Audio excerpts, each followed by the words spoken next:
Welcome everyone to the February 15th, 2023 regular meeting of the San Francisco Elections Commission. I'm President Robin Stone. The time is now 6:01 p.m. and I call the meeting to order. This meeting is being held in person at City Hall, room 408, 1 Carlton B. Goodlett Place, San Francisco, California 94102. As authorized by California Government Code Section 5493E and Mayor Breed's 45th supplement to her February 25th, 2020 emergency proclamation, it is possible that some members of the Elections Commission may attend this meeting remotely. In that event, those members will participate and vote by video. Members of the public may attend the meeting to observe and provide public comment at the physical meeting location listed above or online. The minutes of this meeting will reflect that this meeting is being held in person at City Hall, room 408. In addition to participating in real time, interested persons are encouraged to participate in this meeting by submitting public comment in writing by 12 p.m. on the day of the meeting to elections.commission@sfgov.org. It will be shared with the commission after this meeting is concluded and will be included as a part of the official meeting file. Public comment will be available on each item on this agenda. Each member of the public will be allowed 3 minutes to speak. Opportunities to speak during the public comment period are available via phone call by calling 1-415-655-0001. Again, the phone number is 1-415-655-0001. Access code 2488-369-9301. Again, 2488-369-9301. Followed by a pound, then press pound again to join as an attendee. You will hear a beep, and when you're connected, and you will be connected to the meeting. You'll be automatically muted and in listening mode only. When your item of interest comes up, dial *3 to raise your hand to be added to the public comment line. You will then hear you have raised your hand to ask a question. Please wait until the host calls on you. The line will be silent as you wait your turn to speak. Ensure you are in a quiet room. Before you speak, mute the sound of any equipment around you, including television, radio, or computer. It is especially important that you mute your computer if you're watching via the web link to prevent feedback and echo when you speak. When the system message says your line has been unmuted, that's your turn to speak. You're encouraged to state your name clearly. As soon as you begin speaking, you'll have 3 minutes to provide your public comment, 6 minutes if you're on the line with an interpreter. You will hear a bell go off when you have 30 seconds remaining. If you change your mind and wish to withdraw yourself from the public line, from the comment line, press *3 again. You will hear the system say you have lowered your hand. When a phone is not available, you can use your computer web browser. Make sure the participant's side panel is showing by clicking on the participant's icon. Make sure the participant's panel is expanded in the side panel by pressing the small arrow indicator in the panel. You should see a list of panelists followed by a list of attendees. At the bottom of the list of attendees is a small button or icon that looks like a hand. Press the hand icon to raise your hand. You'll be unmuted when it is a time for you to comment. When you're done with your comment, click the hand icon again to lower your hand. Once your 3 minutes have expired, we will thank you and you will be muted. You will hear your line has been muted. Public comment instructions are listed at the end of this agenda. You want a hard copy? Let's proceed with item 1, commission roll call. Commissioners, please unmute your microphone if you're participating remotely so you can verbally state your presence at today's meeting if your name is called. Vice President Jordanek. Here. Commissioner Bernholz. Here. Commissioner Dye. Here. Commissioner Hayden Crowley. Here. Commissioner Lavolsi. Here. Commissioner Parker. Here. And I, President Stone, am present. With 7 members present and accounted for, we have a quorum. Friendly reminder to fellow commissioners and participants in today's meeting, we request that you mute your microphones when not speaking to avoid audio feedback during the meeting. And with that, we will move on to the land acknowledgement, which Vice President Jordanek has kindly accepted to state. The San Francisco Elections Commission acknowledges that we are on the unceded ancestral homeland of the Ramaytush Ohlone, who are the original inhabitants of the San Francisco Peninsula. As the indigenous stewards of this land, and in accordance with their traditions, the Ramaytush Ohlone have never ceded, lost, nor forgotten their responsibilities as caretakers of this place, as well as for all peoples who reside in their traditional territory. As guests, we recognize that we benefit from living and working on their traditional homeland. We wish to pay our respects by acknowledging the ancestors and relatives of the Ramaytush community and affirming their sovereign rights as First Peoples. Thank you, Vice President Jordanek. We'll move to agenda item number 2, general public comment. Public comment on any issue within the Election Commission's general jurisdiction that is not covered by another item on this agenda. Okay, I see one hand up. So this is Mr. Turner. I unmuted you. And you will have 3 minutes when you begin talking. Thank you. Thank you, commissioners, and hello to all. Good evening. I wanted to read into the record real quick an op-ed piece that was written and published in this last week by myself and former Chief White House ethics lawyer Richard Painter, who is a professor at Minnesota currently.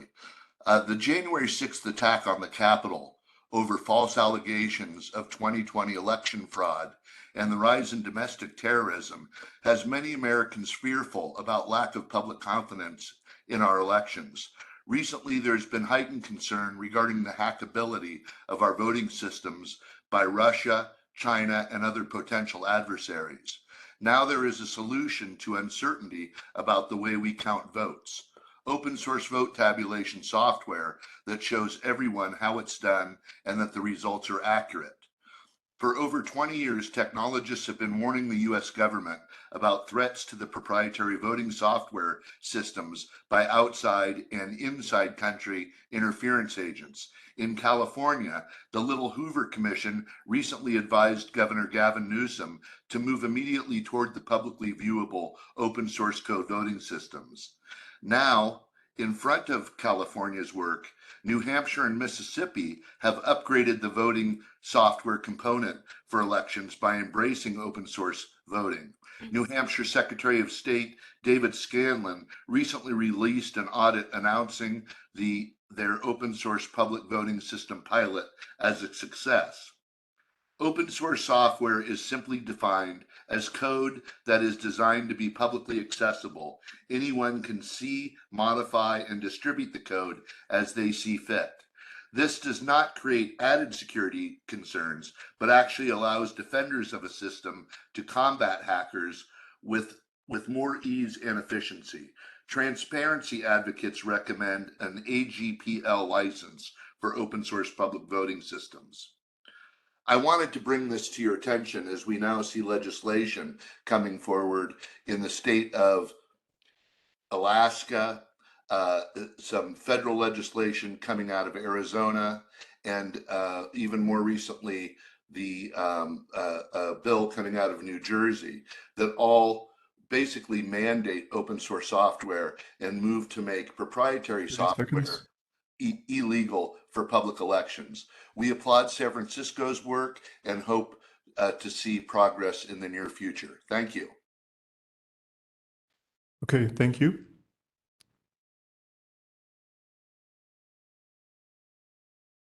So I see no other public commenters. So with that, we'll move on to agenda item number 3, discussion and possible action and continuation of remote meetings. Discussion and possible action regarding the resolution to continue remote meetings under the COVID-19 state of emergency special rules. I move we adopt the resolution. I second it. Wonderful. That I will call a vote. Unless there's Sure. discussion. Public comment. Oh, public comment before the vote. Sorry. We'll take public comment. I see no hands raised. Okay, now we will take the vote. Vice President Jordanek, Yes. Commissioner Bernholz, Yes. Commissioner Dye, Aye. Commissioner Hayden Crowley, Yes. Commissioner LaVolsi, Yes. Commissioner Parker, Yes. and I, President Stone, vote yes. Great. Moving on to agenda item number 4, approval of previous meeting minutes, discussion and possible action on previous election commission meeting minutes. Specifically today, we're going to talk about December 12th, 2022 and January 18th, 2023. With that, I'll open it up. Should anyone have any comments? So I had submitted a couple of changes. Most were minor typos. The only substantive change that I wanted to call the commission's attention to, if you look at proposed edits, would be on page 7 of 8, where I just wanted to clarify that I was giving an update on media activities that I was authorized to perform on behalf of the commission, and also that I was invited to the meeting with Supervisor Aaron Peskin by Supervisor Peskin. So I've offered some word choices. Most of my other comments were attempts to help the president figure out who some of our public commenters were. Commissioner Parker. I also have another correction on January 18th meeting. I was sworn in on January 17th. Thank you for that.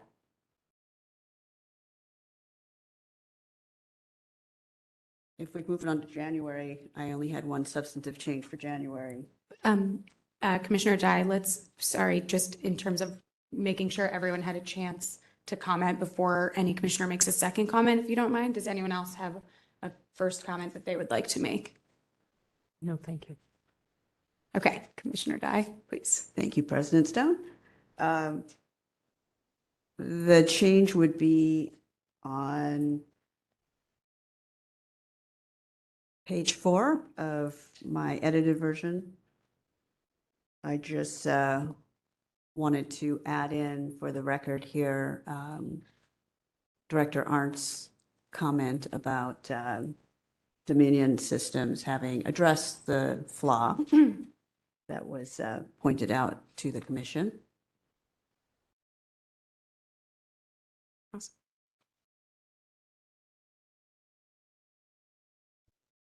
Does anyone else have any comments pertaining to the minutes? So I included this in the, this is Commissioner Stone. I included this in the, in both the Robert's Rules packet item, which we'll talk about a little bit later, but also I believe I mentioned, I put it in the excerpt at the beginning of the meeting minutes. Actually, maybe I didn't. It is in the Robert's Rules packet item, but just to elevate this to everyone. Again, the minutes don't actually require a motion for approval.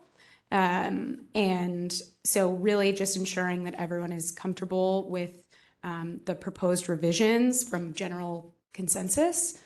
So if anyone has an objection to Commissioner Dye's and Commissioner Parker's changes, would be great to share that now. Otherwise, I will consider that this consensus support for the amended changes as drafted. Are there any objections? Vice President Jordanek.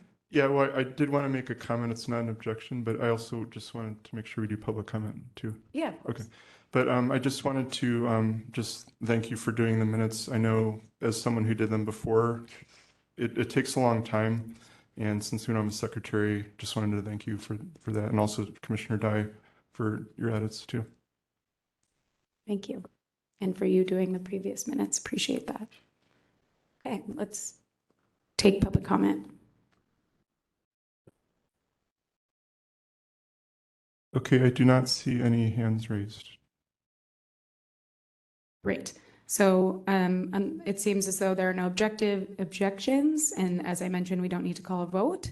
So I think that moves us right along to agenda item number 5.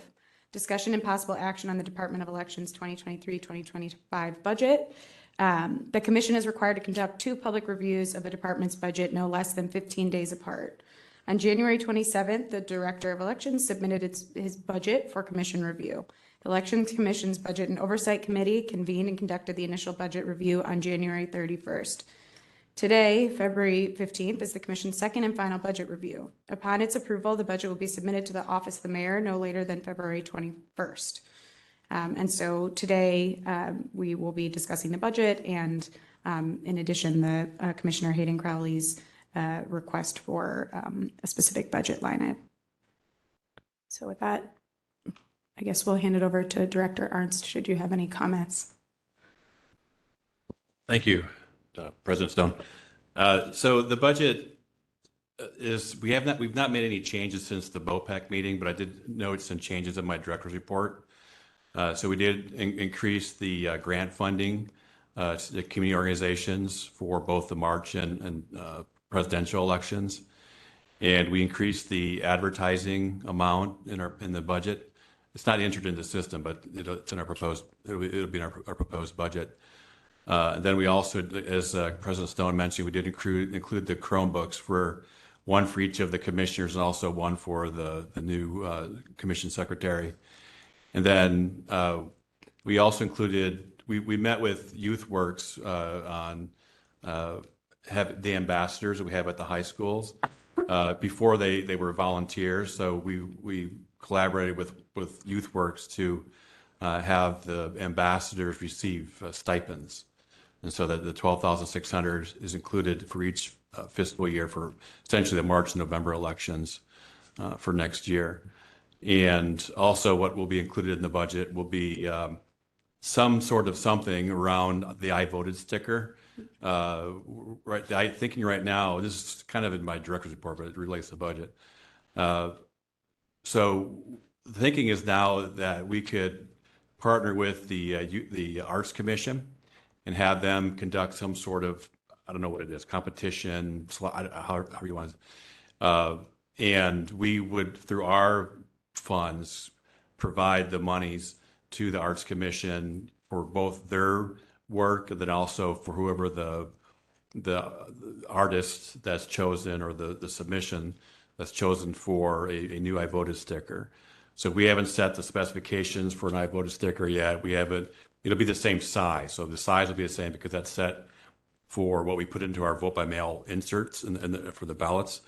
But as far as specifications on the sticker, we haven't thought about that or the process yet. But that will also be included in our proposed budget. Right now, we've penciled in $10,000.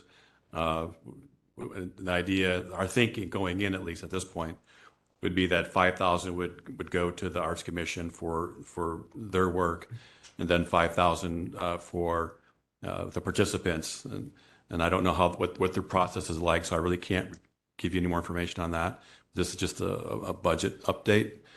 And then overall on our budget, as I mentioned in BOPEC, the mayor's office has required departments to reduce their accounts by 5% in the next fiscal year and 8% in the following fiscal year for 24-25. And due to Prop H, since we have no scheduled election in fiscal year 23-24, we actually have a savings of around $7 million. And that's actually around 13% of our 24-25, of the 2-year budgets, actually.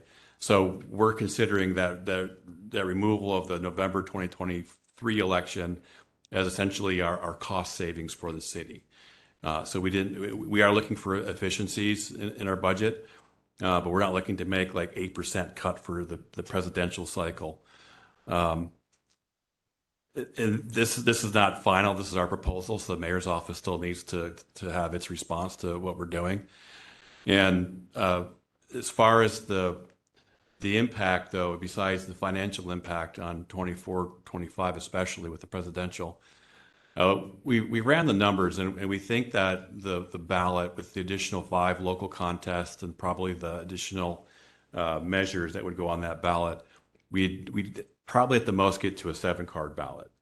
And we know now that our system can run, our scanning system can run an 8-card ballot in the current envelope.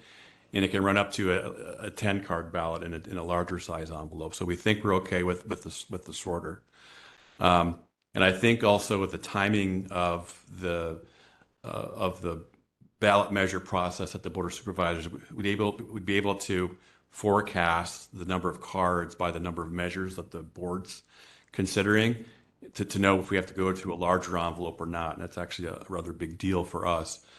So we think that we're in good shape with our current equipment. So we don't have scanners, different types of scanners in here. We still have a funding for scanner in the 23-24 budget, and that would be a supplemental scanner that we would probably stage at the warehouse. And that way we could scan the provisional and the vote by mail ballots that come back from the polling places, ideally. All the provisional and some of the vote by mail ballots, so we get more throughput going into Wednesday and then especially into Thursday. The only drawback if we go to 8 cards is we have to do a manual opening of the envelopes. And so that would be more cost, and we haven't really accounted for that. But we're thinking, even with the highest number of measures that we've had in the last 15 years, which is 24, I think it was in November 2016, and with the additional 5 contests, even though they're ranked choice, we probably still would be at 7 or less cards. So we think we're okay with the equipment. But there is an extra scanner still, and that was in the proposed budget when BOPEC met. Most of our costs are the non-personnel types of stuff, ballots, printing, things like that. And unlike a lot of departments in the city, personnel is not our highest cost. And I guess I can take questions at this point on the budget.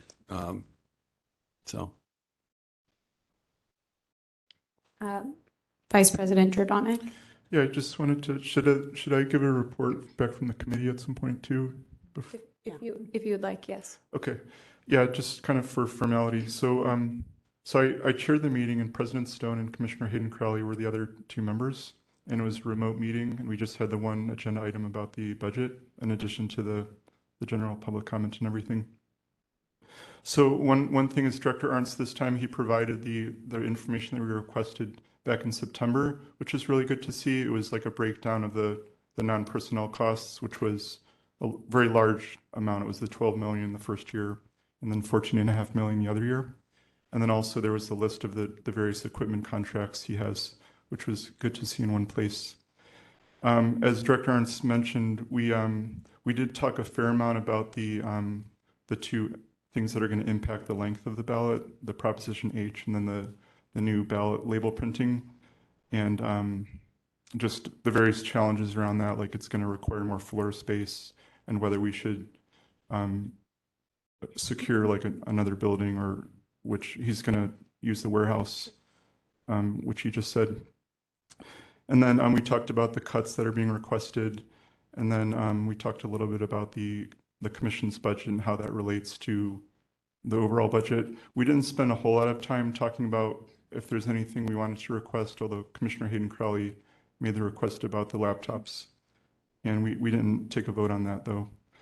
And I think those are the main things. I don't know if any of the other members wanted to comment on anything else that we discussed. Commissioner Hayden Crowley. Thank you, President Stone. Director Arntz, thank you for your thorough summary of the budget once again. I do still have this sort of feeling that you've got, and you probably game plan for this because you game plan for everything, is that you're anticipating a 7-page ballot. Your machines can handle 8 pages. It might be a bigger envelope. So like, I guess in my mind, I'm thinking you're hoping that it won't happen. But in my mind, I'm thinking, but what if it does happen? So, and then the other thing is the propositions, because in the past, you haven't had as many as it could be, but we're skipping a year. So, there's this sort of a backup, if you will, maybe. And I guess you'll be presenting to the Budget Committee at the Board of Supervisors. Do you know when that is? It'll be the 3rd week in June. I don't know the dates. It'll be the 2nd and 3rd week. There'll be 2 hearings. Okay. So I guess, I'm sure you have private conversations with the board president and the folks on those separate from maybe in advance, but I definitely would flag those issues just because if something were to come up down the line, I just think it would be prudent. That's all. Just so that they can't say they weren't made aware of those issues. And if they feel that it's something that they think that you should prepare for, let them think it, let them come back to you. I just want to cover all the bases, and it's really to protect you and your department, to make sure that nothing goes wrong, because it's a big deal. We're not having an election this next year, and then you're going to have this big election in 2024. It's a presidential election, and we just want to make sure, because of the uncertainty around some of this, that we are completely covered. And I think if of course, the mayor's budget folks and so forth, you have that separate conversation, but I do think it's important to brief the board on the potential that while you're not anticipating this, it could happen. So that's just my comment.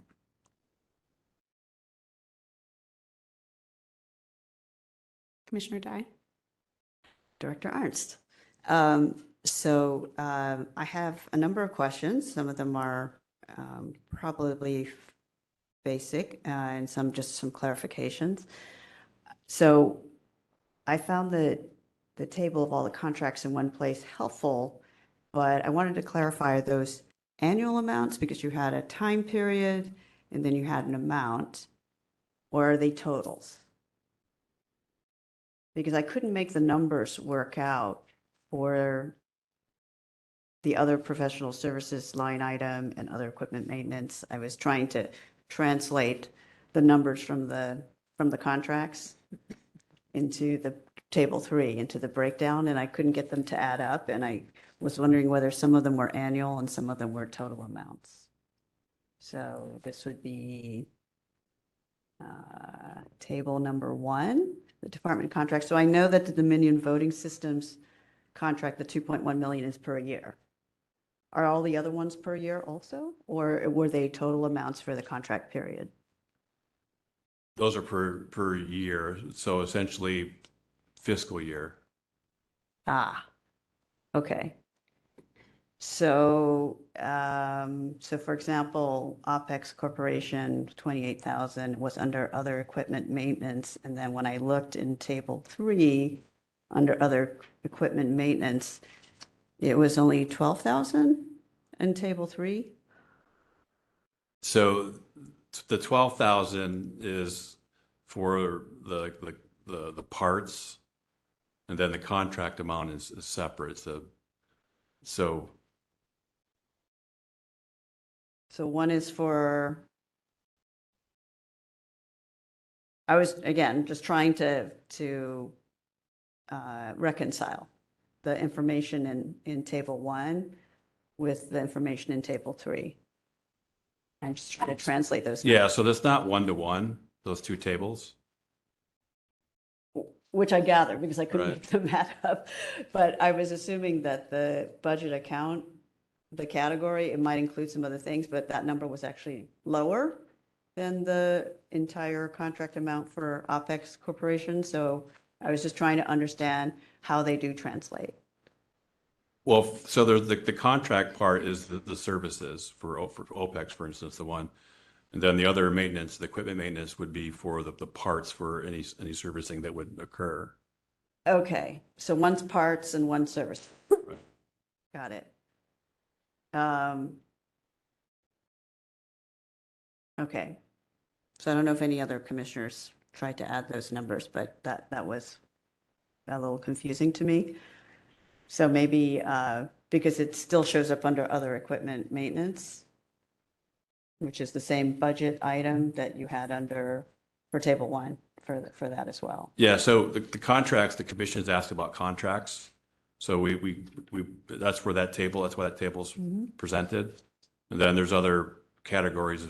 So the category has other items. We try to list some of those as well in table 3. Okay. They're not contracts, though. In table All right. 3. So, but in table 1, what you're telling me is that the dollar amount presented is an annual amount Fiscal that year. corresponds to a fiscal year.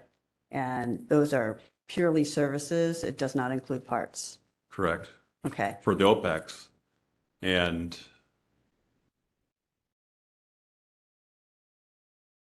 Runback also would be a separate, parts would be extra. And then DFM and Democracy Live, there are no parts. There's no, those are essentially services, software services. Okay. All right. Well, that explains the discrepancy. So Okay. I was just trying to reconcile those two amounts. And is DFM the one that corresponds to the EIMS? Right. Yes. Yeah. Okay. Great. And then I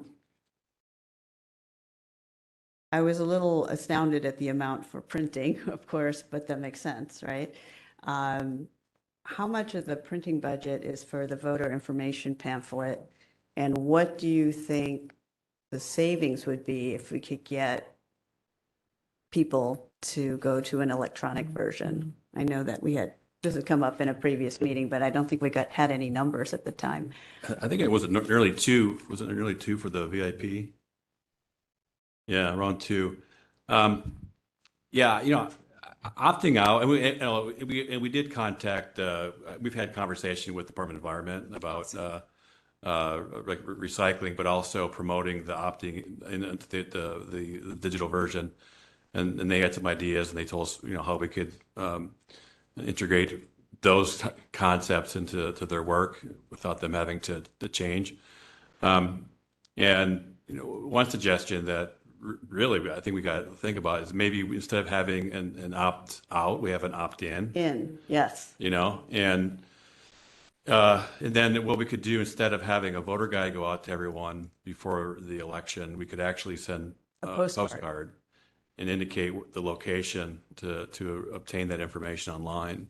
Yep. That would need to change, and that's actually in the municipal elections code, so we get an ordinance, not a charter. So that's something that the board could put forward, and that's actually something I would put forward to the board going into the budget, because that would be a very large savings. I know there's going to be pushback on moving away from the paper voter information pamphlet, but if we gave enough notice to people, potentially we could curb those fears. Well, will But- we actually save 2 million, or would it be 1.7 million, or what do you think? Oh, I mean, you're moving from, I mean, the postcards probably cost $2.50 to $3 to send out to every voter. And then you have to consider that the state sends its voter guide to every residential address. Right, It doesn't send it to everyone in the residence. right. So I don't think the postcard noticing the first election would go to every residence. I think it would have to go to every voter. But I think in succeeding elections, the notice could go to every household potentially, once people have an idea. And I think you could also have new voters newly registered voters to receive more notices than an established voter. And that would be a cost savings as well. So yeah, I mean, the postcards would cost, but there would definitely be a reduction as far as overall costs are for the voter guide. And that's not really including postage for those books. When you get a book that's 300 pages, that's over $1 in postage Yeah. alone. And then also you don't have the delivery issues every election, where the postal carriers will just drop bundles of voter guides in a hotel lobby and not distribute them, but because those books don't fit into the mail slots Right. and the older hotels or apartments. And so yeah, a lot of ways I think the time has come that we have to think of opting in more so than opting out. So we'll have those conversations, and that's something certainly I can contact the board president about and see if there's interest, and we could put some numbers together. But in the near term, at least, what we know we can do is for people to opt out. Yeah. And so we'll pursue that in conjunction with the Department of Environment, and also put noticing on our website, and then we can include that in our outreach for the election. Much longer than. Go green, come up with a new tagline? Yeah, we had one in there. It's I already forgot it, but it's quick, it's free. I can't remember what it is, but opt in for your VIP, you can save a tree, something like that. Yeah. It's fast, it's free request. There you go. VIP Yeah. save a tree. Yeah. Yeah, no, I think it's not only appealing to people's sense of the environment, but I think the cost, because, when I reviewed this budget in detail, it struck me there are a lot of things that we really can't change. As you pointed out, there are many fixed costs that we're kind of stuck with, but this seems like the biggest opportunity for savings. And just like Prop H, I mean, if you tell people how much their voter information packet actually costs, and do it in aggregate, because $1 doesn't sound like much for postage, and I don't know what it is per person for each one of those, but if you tell them what it costs to mail out to everyone, how much money would save the city, I think a lot of people who might have been reluctant to get a digital one would think twice. I know I would. I mean, I'm like, okay, this can't be that expensive, right? And it's really convenient for me to be able to thumb through it. Right. But if I knew how much it was costing the city and the size of the budget deficit that we're facing, I think a lot of responsible citizens would say, okay, I can sit in front of the computer for a little while. This is President Stone. I just wanted to jump in on this discussion. I feel very differently from you on that matter, and I just wanted to make sure that there were that we could have a discussion about this rather than moving quickly to think about that, because I think there are a lot of assumptions that are being made about voters when we start to think about changing something that people count on. And there are many people who may not have access to digital resources. Absolutely. And I think that before we, consider this and encourage the director to potentially present that in front of the Board of Supervisors as a cost-saving measure, that we should support some effort to ask communities what they think before we make, that is one of the most important points of education for voters, and I would be very careful before we start to transform it drastically. Excellent points. But I think even if we could get half. Point of order, if you don't mind, just raising the hand and also letting other folks respond to the discussion as well. So Commissioner Dye, go for it. Thank you. Yeah, so I think having public distribution sites like the libraries, so people can pick up a hard copy if they want, making sure community centers have them, and of course, allowing people to opt in if they still want it. I think that's all important. But like I said, even if we could reduce it by half, I would think it would be significant savings. And given how tech savvy this city is, I think, we have the potential of upwards of 70, 80% replacement with the right campaign, still making sure that we reach out to, communities that don't have access to computers and are, require it for all kinds of other reasons, that we can still accommodate both and also achieve the big cost savings. So I just wanted to bring that up. I do think that as I read through the whole budget, it seemed like one of the biggest opportunities for cost savings. Everything else is kind of just around the edges.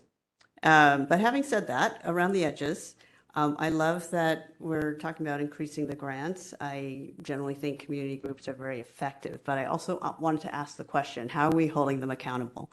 There was a story in the paper recently about a $350,000 program that BART spent to, try to get homeless people into services, and they served exactly one person for $350,000. So it's great that we want to spend the money. Are we asking the organizations, the grantees, are we tracking how many incremental people sign up, if they actually voted? Do we have stats like that? Right. So the RFP set criteria that the community organizations need to fulfill, and then they need to provide the substantiation that they met the criteria before we provide payment. Then if they provide, let's say, documentation that indicates that they partially fulfilled the criteria, then we would give them less than the full amount. And then going in, we check each of the community groups' status with the Attorney General's list of nonprofits to make sure they're in good standing. Now there's an additional category where they could be not suspended, but on probation, I think it is. Before it was either they were good or they were suspended. Now there's a third category where they can still participate and receive funding. So we do the due diligence prior to actually having an agreement, and then after the agreement is fulfilled, we don't provide any funding until we get their reports, and then we match the reports and the information that they provide to the criteria in the RFP. And if they don't match what we agreed to, then we don't provide the full funding to them. And then, like I think I said, it might have been BOPEC. There are two groups that at this point haven't, well, actually one just did, I think yesterday, even provide the final reports to us. So we haven't provided any funding. And then, even if they were to provide the reports, and we provided it, we've extended the time frame for these groups to provide the reports to us. And so even if they do get a report back to us, if we see that they haven't met the criteria, then they still wouldn't get the full funding under the agreement. Great. So I'm glad to hear that. I'm just reminded for the California Citizens Redistricting Commission that, the state blew like $1 million on PR, and it did not result in a diverse pool, which is what the intent was. And most of the work and most of the actual commissioners who got selected at the end were actually referred by community organizations that were funded by an outside organization. So all that state money that was spent didn't actually have a good result. So I'm glad to hear that. Just going down in order of amounts that might make a difference. So I understand the justification for the extra Agilis sorting system. It makes sense that you would buy the same one as the ones you currently have. Is there a competitive bid kind of situation for that? Or is there only one manufacturer of this kind of sorting system? Or what's the situation with that? well, for the Agilis, we actually piloted that. We're the reasons that Agilis exists in some ways, because we run back the company that provides it. We gave them what we need through our footprint. We don't have a lot of space. There are other scanners out there, but we don't have space for them. And so the Agilis actually fits our footprint in City Hall. And the scanner that we get at the warehouse, it may not be an Agilis depending on what's available. If we get something that can do the job and is less costly, then we might consider that. So it's really, for us, there's not a lot out there that we could incorporate into our footprint. We've looked at it, and we are looking at other ones now. Even after BOPEC, I mentioned that, or during BOPEC, I mentioned. So we are seeing what else is out there. We're taking a look, but what we were to potentially stage down at the warehouse would be an Agilis or something along that size, because most scanners are much larger than what we use. So yeah, that's our approach at this moment. So Sounds good. A question about the private poll sites versus, I know there's a reference in the budget about SFUSD sites, reducing those. I'm assuming that's because they require these extra security, the additional costs for the SFUSD sites? So the reduction is because we have one less election. So we're not. So we when we re-precincted after redistricting, we did reduce the number of polling places by increasing the number of registered voters per precinct, essentially, because everyone receives a ballot in the mail. And so we're just not seeing a need, because before we had an average number of voters per precinct around 750, but now that voting is mostly done by mail, we put the registered count at around 1,000. So we were able to reduce the number by 87 polling places, but still there's a polling place within 5 blocks, really, where everyone lives in the city still. So with re-precincting after redistricting and one less election, that's where the less use of SFUSD sites comes in. We still have a large, I can't remember the number, I want to say 70. There's a lot of sites that we use at our school still. So. And when I was an inspector, I know there were sites that were in people's garages that sometimes didn't have great lighting and all that other stuff. Is there a preference for public sites and city sites as opposed to paying private garage owners that might not have the best facilities? We like Brecken Park, we provide funding to Brecken Park, and we have to pay overtime to their personnel to open up and close the sites. So public sites aren't always less expensive than a private site. Actually, they're usually more expensive Got it. to use. I mean, the first, I mean, right now, we're actually now with this period, we have no election in 2023. We're actually reviewing all of our polling sites that we've used in the most recent elections, taking surveys. And really the first survey we take is accessibility. And then we look at the slope, the path of travel to the polling places, because we don't always have access to all the sites, but we look at the slopes and the access to make sure they're within ADA requirements. And then also just get a sense of if it's still a good site to have in relation to other potential sites that are nearby. And then we kind of build out from there. It would be the size of the site. We do take into account lighting. That's something that we do. Yes. You know, Can't see my ballot. yeah, and then but then sometimes you don't. There's no choice, and that's where the garages come in. I mean, in Outer Sunset, there's just a lot of times there's no choices. But hopefully to have someone offer their garage for us to use a polling place, as a polling place, and then if it's a garage that has dim lighting, then we'll plan ahead to actually deliver supplemental lighting when the equipment arrives. And so we take that into account, and then we provide mitigations when necessary. So. Okay, great. Then a question about vehicles, back to the thing where, public vehicles might actually be more expensive than private ones. Do you take advantage of, employees who have cars and just reimburse the mileage? There was a discussion about rental hours for vehicles. I'm assuming during election day, you probably need larger vans or something like that. Yeah, we don't ask personnel to use their private vehicles in relation to election services, but we do try to as much as we can to maximize the use of the vehicles. So the routing that we do to make sure that we know where the vehicle is going to go throughout the day, at what times, and then like the drop boxes, the ballot drop-off box.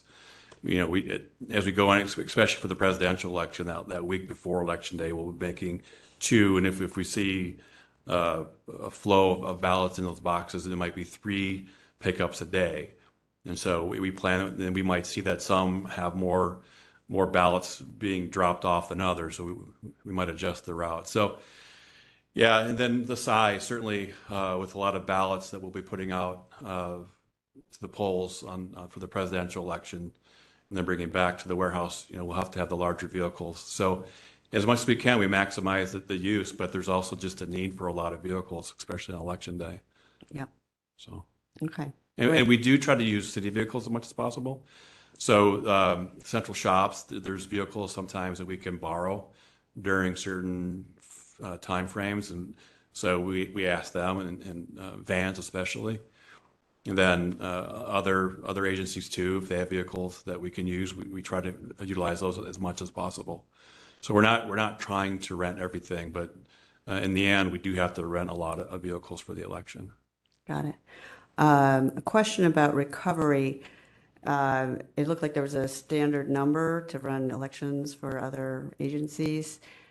Does it actually recover all of your costs, or marginal costs, burden costs? What? Yeah, the recoveries, it's a we call it reimbursement, other than budget forms. And so we actually calculate the cost for conducting the district elections.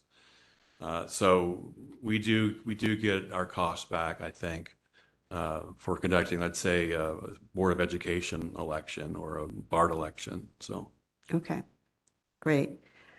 I think those were all the questions I had for Director Arndt. I had question for BOPEC. Did you guys consider upgrading our secretary position, given how difficult it has been for us to fill that?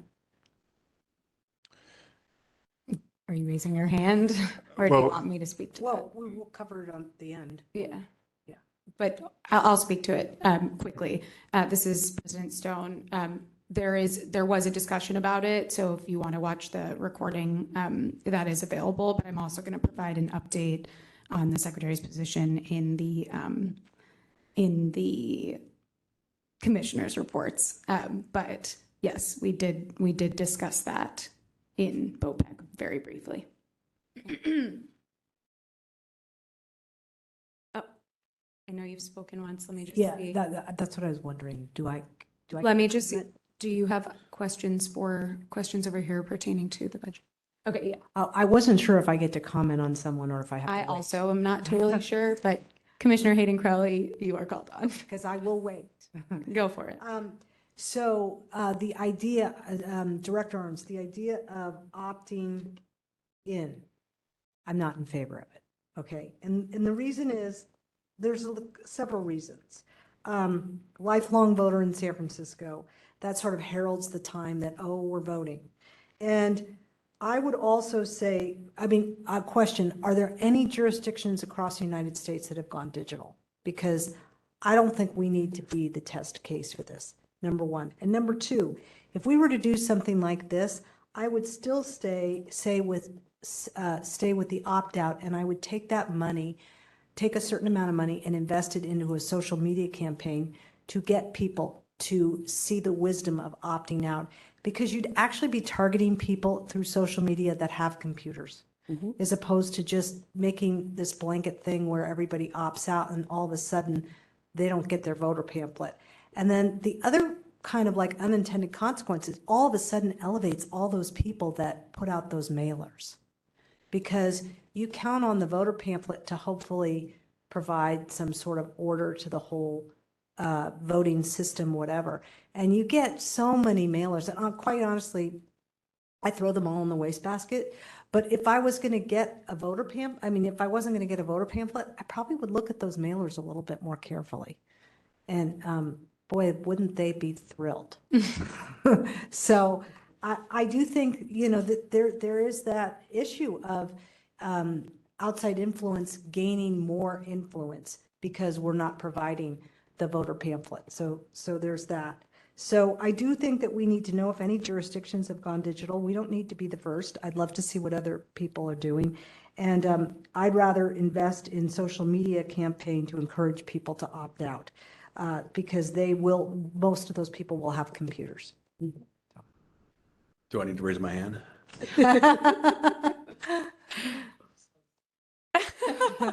Anyone other? No, We've go for it. So part of the latter point, I guess, so part of our public outreach for this March and also for November will be to opt out. So that's already in the plans. And probably no one's gone digital for their voter guides. I'd be very surprised. But what makes our book different is it's a book because of the paid arguments, And one thing that, back to your concerns about the ballot count. So, and then President Stone has mentioned this a few times as well, where the board supervisors, and I haven't had the conversation because I wanted to know what the card counts could be in our equipment. So if the board of supervisors were to authorize the listing of proponent opponents on the local measures, then that potentially is a paid argument. It's like not the same, but so I wonder if that would also encourage people to opt out because they're getting the information that a lot of people seem to want from the voter guide, and that's the paid arguments. So then the ballots would include that information. Yeah, and these are all good points. I just, to not have to do the voter guide and send those would be wonderful. Yeah, but these are all really good points, and certainly it's an idea that there's ways to think about this some more, and certainly more outreach can happen on our side for people to opt out, and potentially I think if people opt out, that we still send a postcard of some type. We still send some sort of noticing so that they're alerted to the fact that their digital voter guide is available to them. And we realize too, a lot of people don't want to opt out because they don't want to give us their email address. And they don't want to give us their email address because they're concerned the campaigns are going to really contact them a lot. And so that's also where this postcard idea can come in handy, where people don't have to give us any information, an email address information, and they can still be alerted that the voter guide is available and they can access it online. So yeah, there's still a lot of thought around this, and certainly our next step that we are for certain going to take is messaging and finding ways that encourage people to opt out, still they have the information, they receive the information that the book's available, then they can start their election process with that information.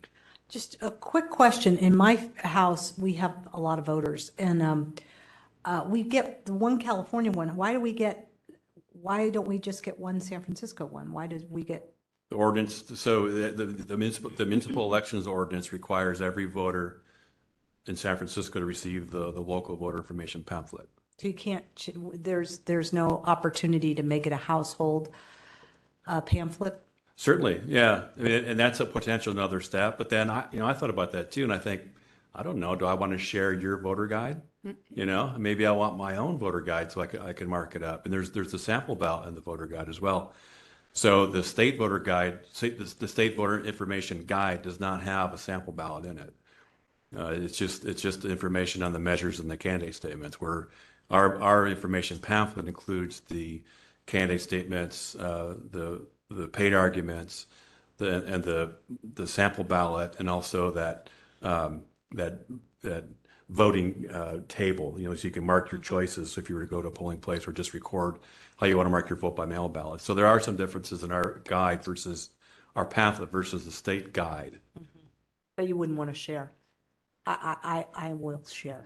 I'll probably go digital too, but I want that choice. I don't want someone to make it for me. Yeah, I understand. Yeah. Do other commissioners have questions for the director? I'll go. Oh, sorry, Vice President Gervonic, go ahead. Yeah, I had one quick question, and then I had a couple comments. So during the BOPEC meeting, I had asked if you could let us know, like, around how many organizations had applied for the grant funding, and then how many were awarded. Like, were you able to find that information? Oh, 15 were awarded. I forgot to look at we had to issue three RFPs to get enough organizations to actually participate in the grant program, but I don't know the number. I'll have to come back to you on So that. what you're saying is that it could be like you may award a large fraction of the applicants. Like, say again? You may be awarding the grant to a large fraction of the applicants if they're.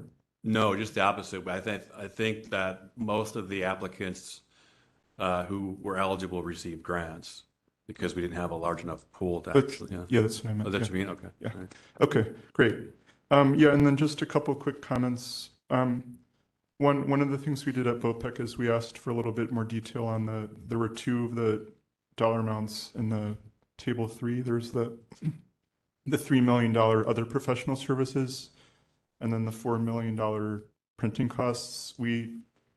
I asked for a little bit more breakdown on that, and Director Arntz provided it verbally.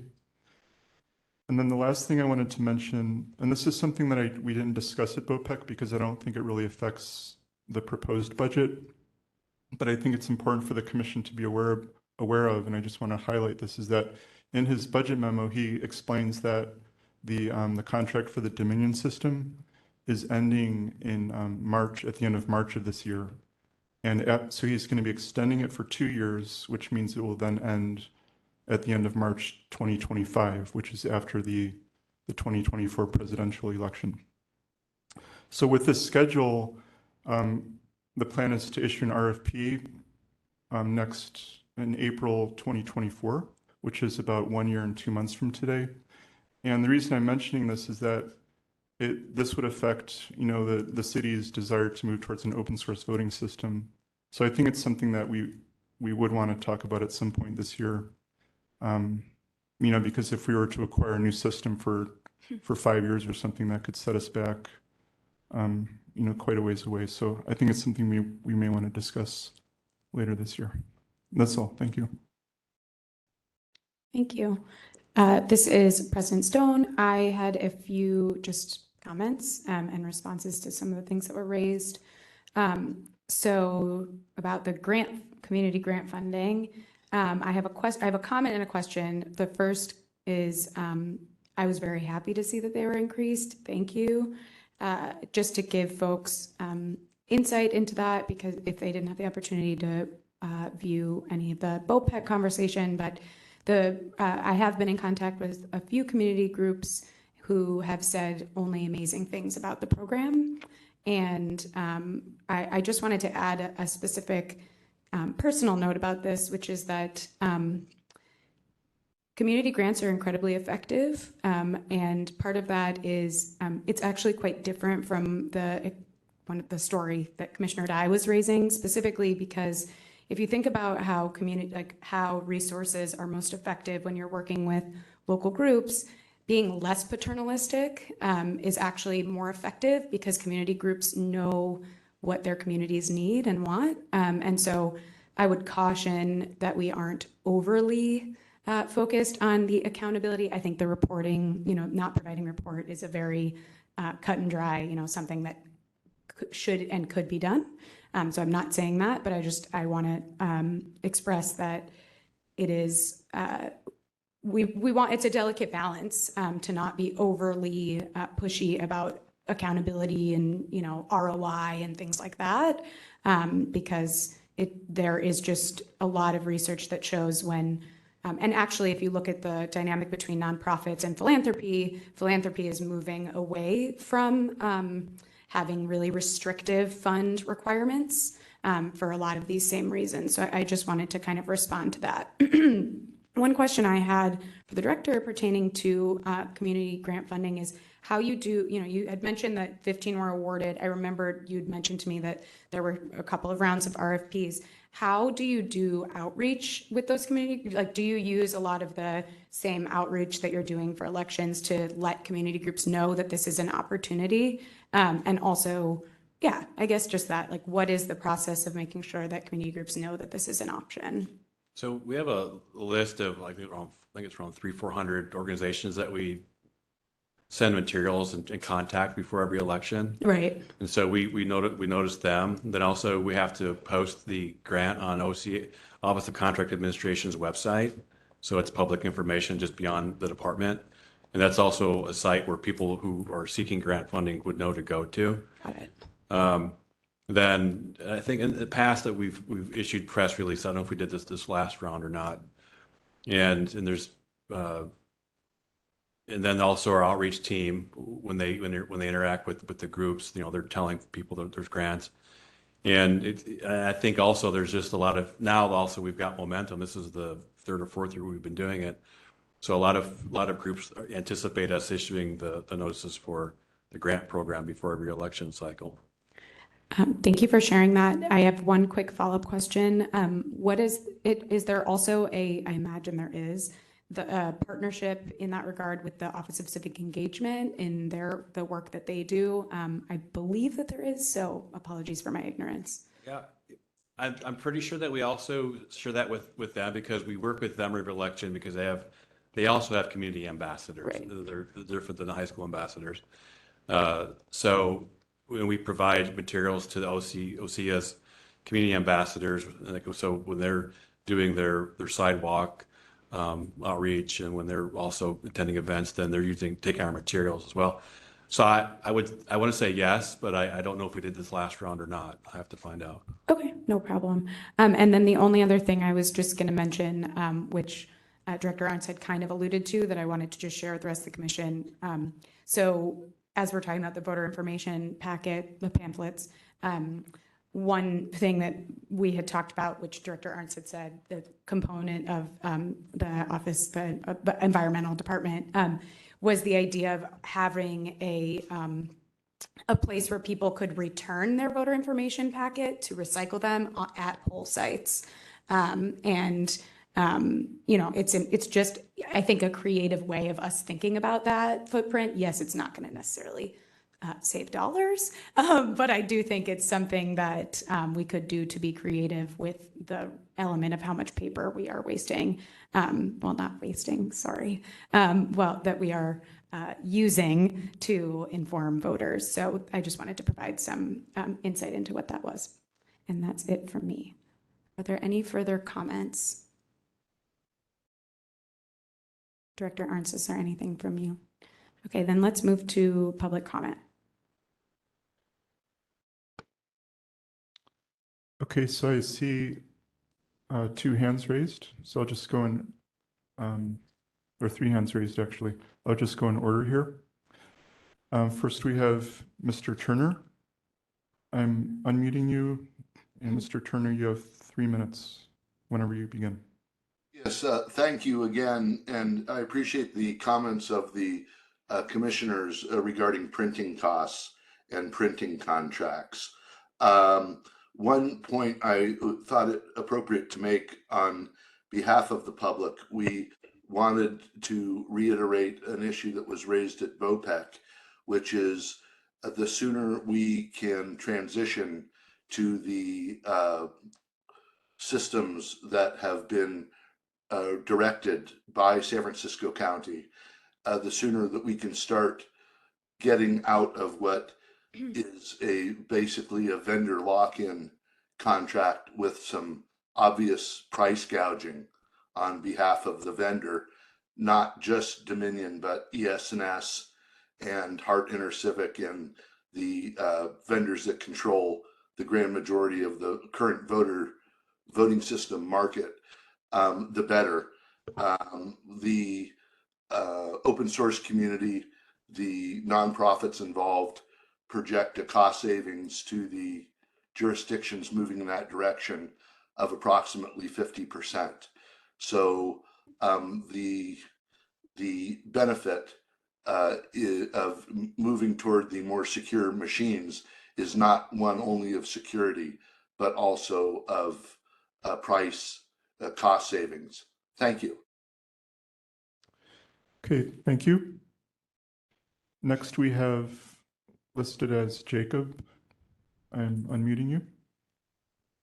You have 3 minutes.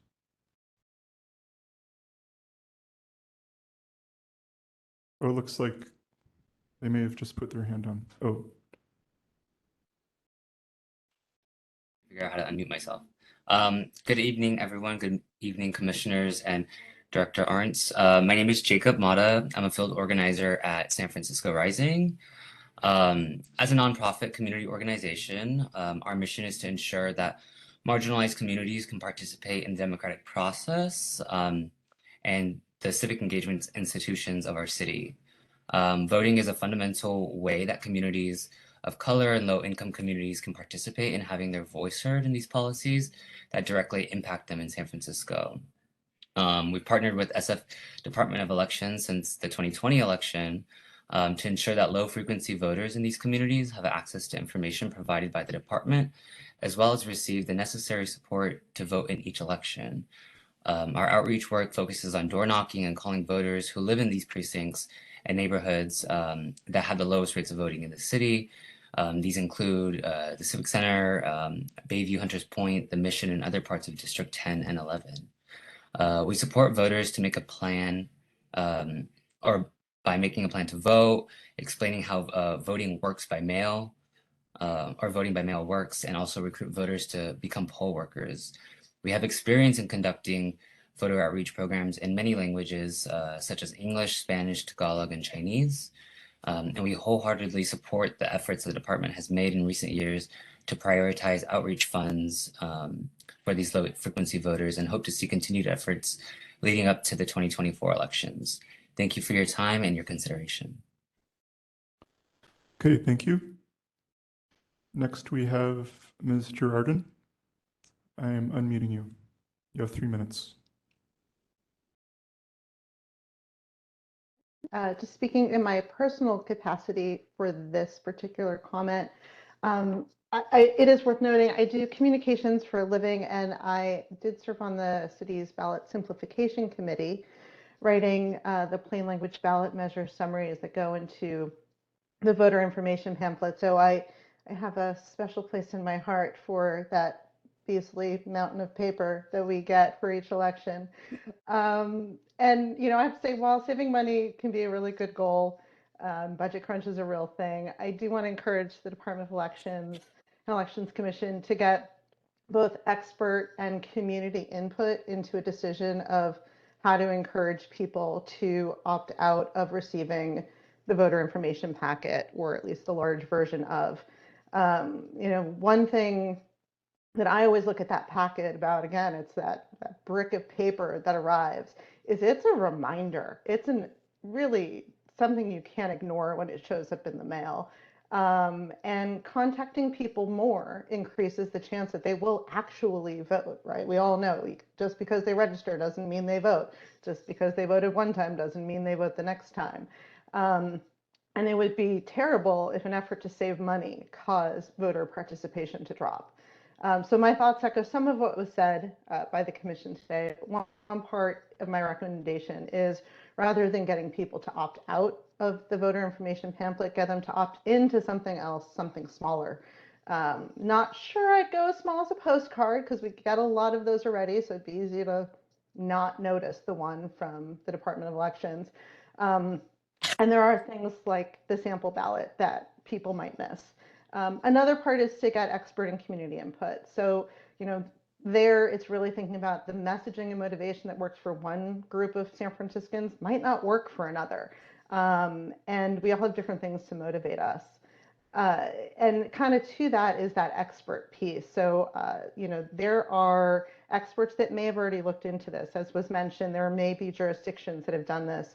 And some might just be thrilled to look at this. Is this something we should be doing as a best practice or not? People get really excited about wonky stuff. There's an organization called the Center for Civic Design that does a lot of research into voter material design, messaging, and its effectiveness at engaging people to be voters. I don't know offhand 30 if the seconds. Center for Civic Design has looked at this particular issue, but they'd take your call. So reach out to them, see if they know anything, and think of ways to make this a decision that'll increase voting rather than discourage it. Thank you. Okay, thank you. Next, we have Danielle Deibler. I'm unmuting you. You have 3 minutes.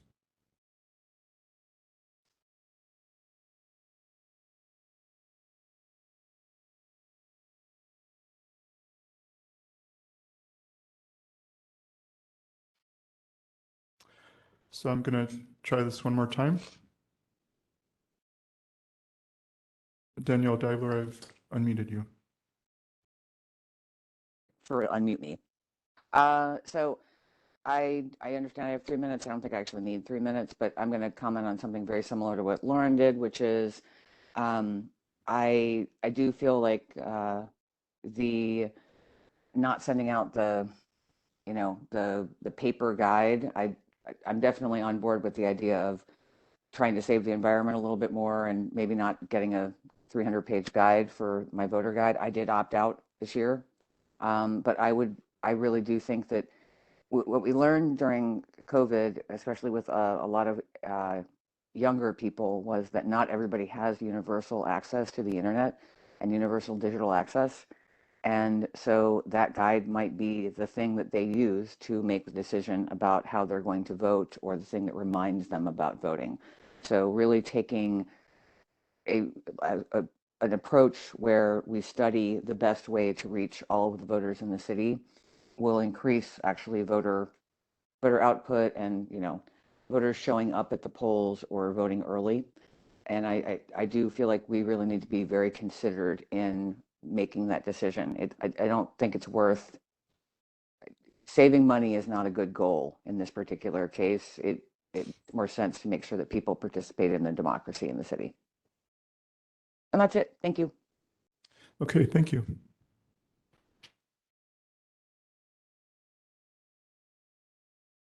So that is all the public commenters.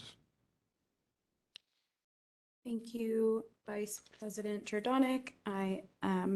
Let's move on to agenda item number 6, the Director's Report, discussion and possible action regarding the February 2023 Director's Report. And I will hand it over to Director Ernst. Thank you, President Stone. So we already covered I'll just do the highlights here. So I mentioned the budget. We have started, I saw that your website's already been moved to the new format. We've started the process. We'll start our content production next week, working with digital services. And then we'll start we'll have the new site live in May of this year. And then also, since the last meeting, there was a vacancy that's occurred on the retirement board.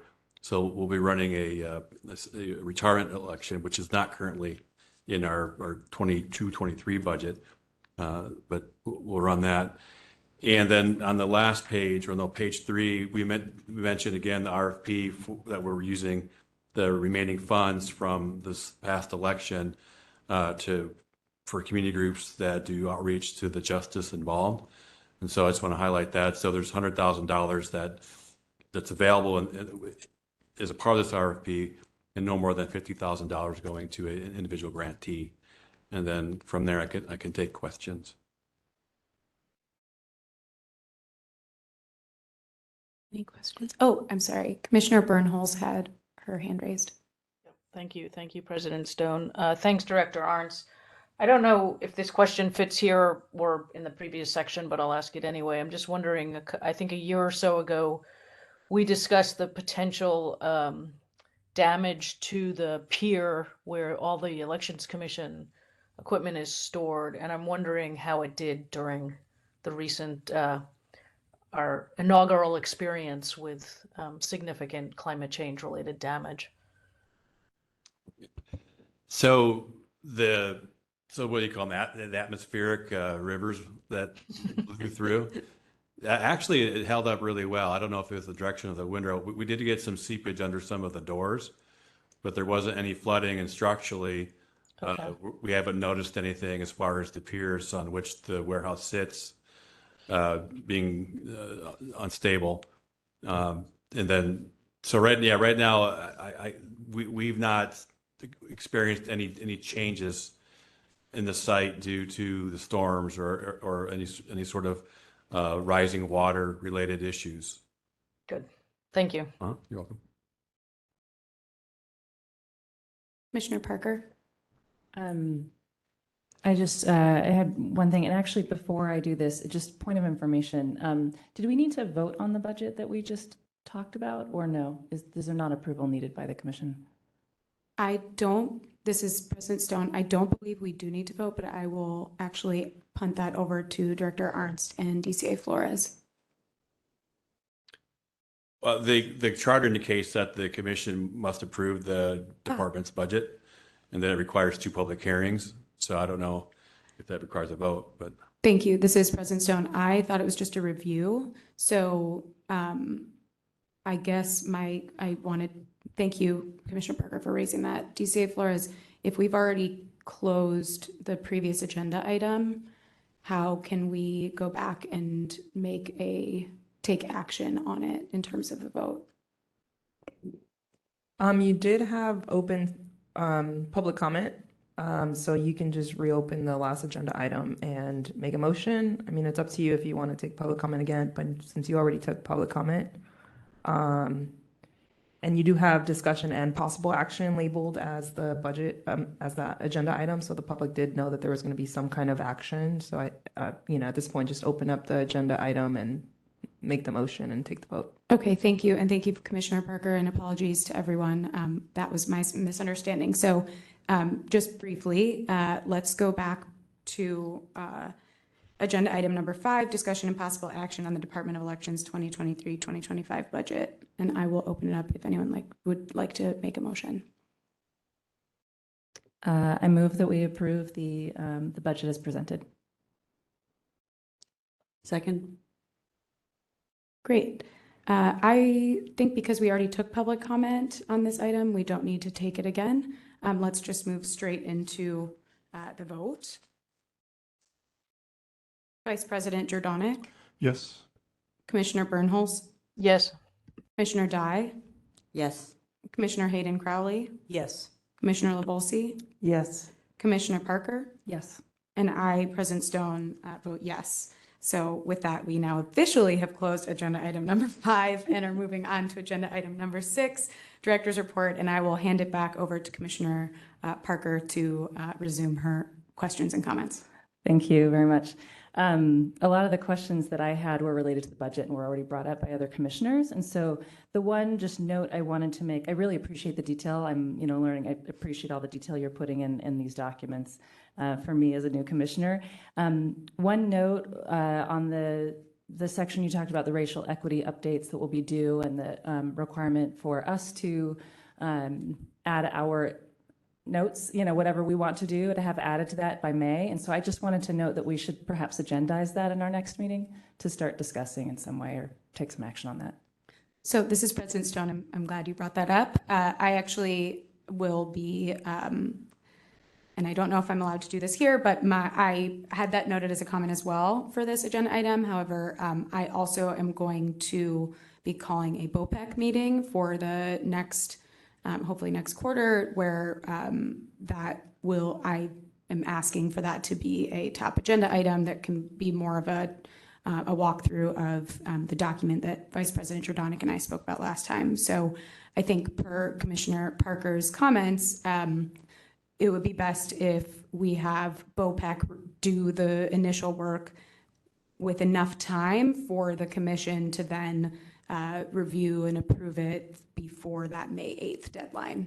I'm hopeful folks agree, but I definitely open it up to discussion as well. Thank you. And feel free to keep going if there were other. No, that was it. I actually have had a lot of my questions answered just through the previous discussion. Thank you. Thank you. Vice President Jordanik. Yeah, I just had one question. I also was going to ask about the same item, but I think it was fleshed out enough. Yeah, Director Ernst, I just had one question under Roman numeral 2D, where you talk about the updates you're going to make to different parts of your website. And one of the things you mentioned is the election results page. And I was wondering if you were planning on trying to take a look at some of the long-term suggestions that we were discussing in a BOPEC meeting last year, where one of them was to maybe somehow include the ranked choice voting results within the body of the summary page. Is that something you're open to working on or planning on working on? We can look at it. So the results page is not on the SF Gov site. It's on SF Elections. So it's right. It's a different, it'll be pulled in. Certainly, we can take a look at that again. Great. Okay. Thank you. Was that all, Vice President Jordanik? Was that all? That was all. Okay. Thank you. Do other commissioners have questions or feedback for the director? I will then just ask, I had two questions, and I too did not know if this question should go in the budget item or here, so bear with me. So as it pertains to the Proposition H that changed our elections in 2020 to 2024, and understanding how long our ballots will be, notwithstanding what the Board of Supervisors decides to do as it pertains to the proponents' arguments.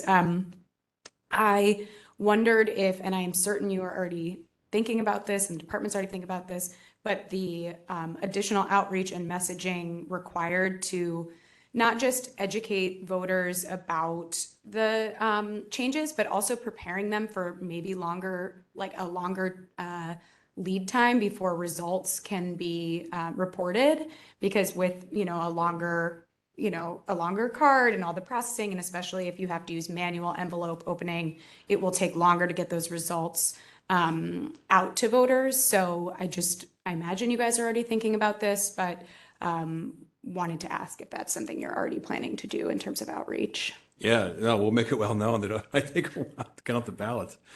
Yeah, we're thinking about that and going in, and as we go through it, we'll make it known that, depending on the circumstances where we are as far as the counting is concerned, the release of results. So awesome. Yeah, I just remember, not just in San Francisco, but nationally, there's this intense focus on no results on election night. It's going to take a while. And now I'm just thinking about how long the San Francisco ballots will be in 2024, and making sure the expectation is appropriately set. Totally agree. Yeah, which I'm sure I'm thinking about. So I just actually had a question for my own understanding. It's on page 3, section 4C. So the timeline for mailing of voter notices, which will allow return notices to be processed. So I just want to make sure I understood that. Does that mean that there is voter notices that if you get a return, Actually, why don't I actually, before I try and translate it, will you explain to me what that sentence actually means? For C. The departments begin drafting a timeline for mailing of voter notices, which will allow returned notices to be processed. Yeah, I think I was trying to understand the implication in terms of the voter roll. So there's sort of two ideas, I think, in that one sentence. So we'll send notices out. We have a schedule of notices that we issue before every election. Then we'll start earlier for the March election than we do for most elections. Part of the reason is because of the parties, some parties allowing nonpartisan voters to vote in those parties, for those parties' presidential candidates. And we'll issue the notices, we'll probably issue more than one notice too on that topic. And the more time that we give ourselves to get those back as return mail, then we can update people's records so we don't send them a second notice. Then also we don't send them a ballot. So that's what that means. Okay, good. I'm glad that I asked because I misunderstood it entirely, because I've been just thinking about voter rolls and how those are maintained. That's it from me. Just another thank you for the addition of the grant funding increase, which was on the first page of your report. So thank you. Are there any further questions for the director? Okay, let us move to public comment. Okay, well, I guess, do you want to take the public comments in the room first? Sorry. Hi. Okay, so I don't know if this is allowed, but I have more of a question than a comment. I think it's a great idea that the Arts Commission be involved in the decision for the I voted sticker, but I mean, they would obviously know best. So will they be making the decision about how that sticker is sourced? And if so, if there was a member of the public who was very invested in the outcome of this, like had some thoughts, ideas, maybe a presentation, how would they reach out to the commission to weigh in or give thoughts on that? Thank you. So I am not certain that we can provide an answer directly via public comment, but having your feedback on record is helpful. Yeah.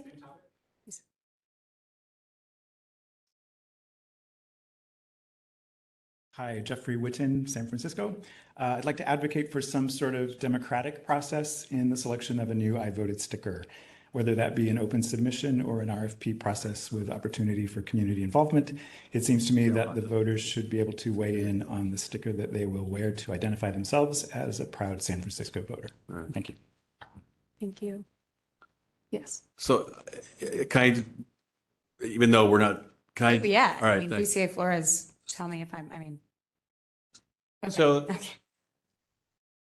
Is that my suggestion? Okay, cool. Suggested Thank you. Clarify. Yeah, thanks. So the idea, the initial thinking is that the Arts Commission would be the conduit for the department to potentially bring in a new sticker. Nothing's been finalized. I have not formally asked the Arts Commission yet. I did contact the city attorney's office. They've been in discussion with Deputy City Attorney Flores with her counterpart at the Arts Commission. So we're trying to think of the mechanics first before we actually bring anything forward. So no, like I said during, I think it might have been the budget or somewhere along the way. So we're thinking about the funding aspect, the budget. So we're thinking about the funding aspect if the Arts Commission were to be involved. And the reason that I'm talking about now is we have to put something in our budget now, even though the plan's not set. So that's the timing issue we have here. But there's no plan yet. There's nothing that's been set. It's still an open idea, and as we learn more, we'll share it. And certainly, the department will be. I don't think making a decision on the design. We want the public input, and so yeah, there's a lot to be determined yet. So, Commissioner Hayden Crowley. May I make one more suggestion? Maybe working also with the library, because they just do such a fantastic job of promoting, and they're so widely dispersed around the city, and they love contests. And I just think this is going to be really fun. Yeah. Thank you. Let's resume public comment. Okay, so we're moving to the public comment online. And I do not see any hands raised. Great. Well, let's move on to agenda item number 7, Commissioners' Reports. Discussion and possible action on Commissioners' Reports for topics not covered by another item on this agenda, meetings with public officials, oversight and observation activities, long-range planning, commission activities in areas of study, proposed legislation which affects elections, and others. So I have a few updates.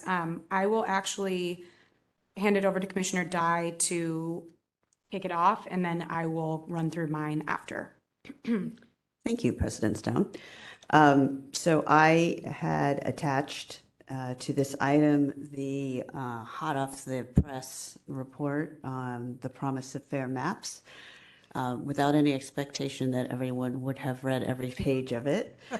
It was really to just, it's an early homework for the next meeting, where Commissioner Volsi and I will attempt to answer any questions that are remaining, that are burning. Commissioner Bernholtz had brought up a couple of issues at the last meeting, so we will provide, I'm sure, additional homework to try to address those. I'm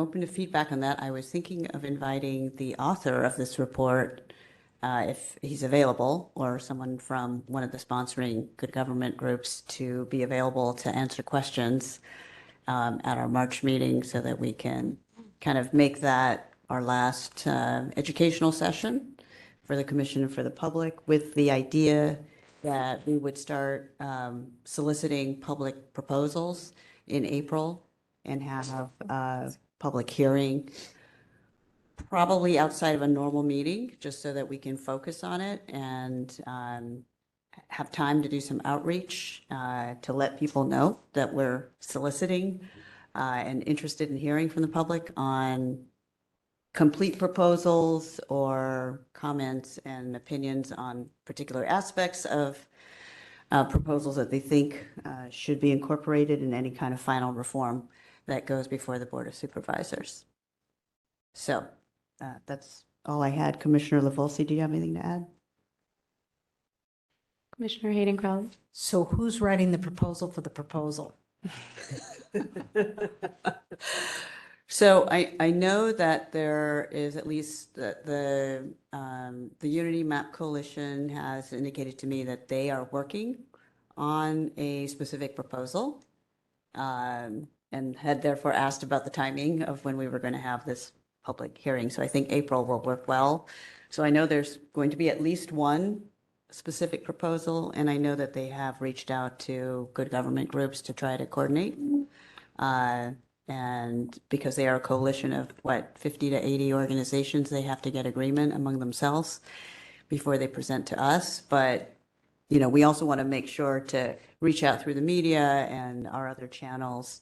And I'm going to ask Director Arntz for help from your outreach team to let, community ambassadors know that the commission is interested in hearing from them, what their thoughts on our past redistricting process, what they would change moving forward, so that we can invite as many people as possible to come and address us at a special public hearing.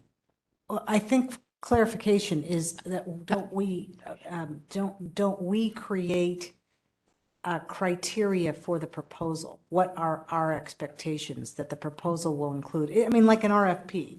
I mean, basically, what do they get out of it for doing the proposal? Well, I think what we had discussed as a group is that we would hear from the public and then opine on the proposals that we receive, so that there would be something that we as a commission would feel comfortable moving forward to the Board of Supervisors. And it might be, we love it, we like it as is, or we like it with these caveats, or, what have you, because we're not in the business of actually drafting legislation ourselves. But I do think that our opinions, having studied this now for more than 6 months, will have great weight. And I know that the organizations that are planning to put forward specific reform proposals will be lobbying on their own.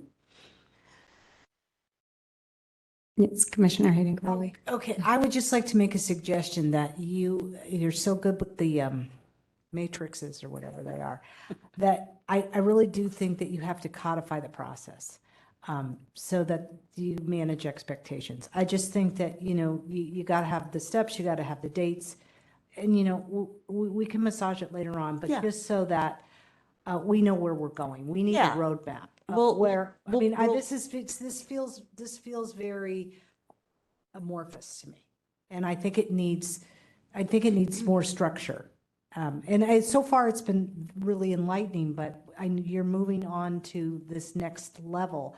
And I just think we need a pretty specific roadmap. So we can manage expectations, not just for us, but also for the people that we're engaging with, so that they know what to expect. Fair enough. Commissioner Volsi and I will work on an update to our redistricting initiative document. We're on V3. I think we'll do a V4 that has the next set of steps for the commission to look at in March. Point of information, you had said something, this is President Stone, Commissioner Dye, you had said something about something about April with a public meeting, or I think I was confused about the timing. Would you mind explaining what you were saying and providing a little bit more context? Yeah, so we were thinking that March meeting would be the time, hopefully we'll have maybe the author of this report be available for Q&A to kind of address any final questions that commissioners had, issues that you wanted to dig into a little bit deeper. We had a couple of questions from Commissioner Bernholtz last time that we'll make sure to provide some more information on. But I'm sure in the discussion, people might have more questions. So the idea is that we'll use March as kind of our cleanup, final, ask it now, clarification, study meeting, so that by April that we would be ready to hear from the public on what they want to see and what their specific proposals are. And my thinking at this point, our thinking was that we have this at a special hearing that's outside of the normal meeting, so that we dedicate a session, because we don't know how many proposals we're going to hear, and we don't want it to bog down a regular April meeting.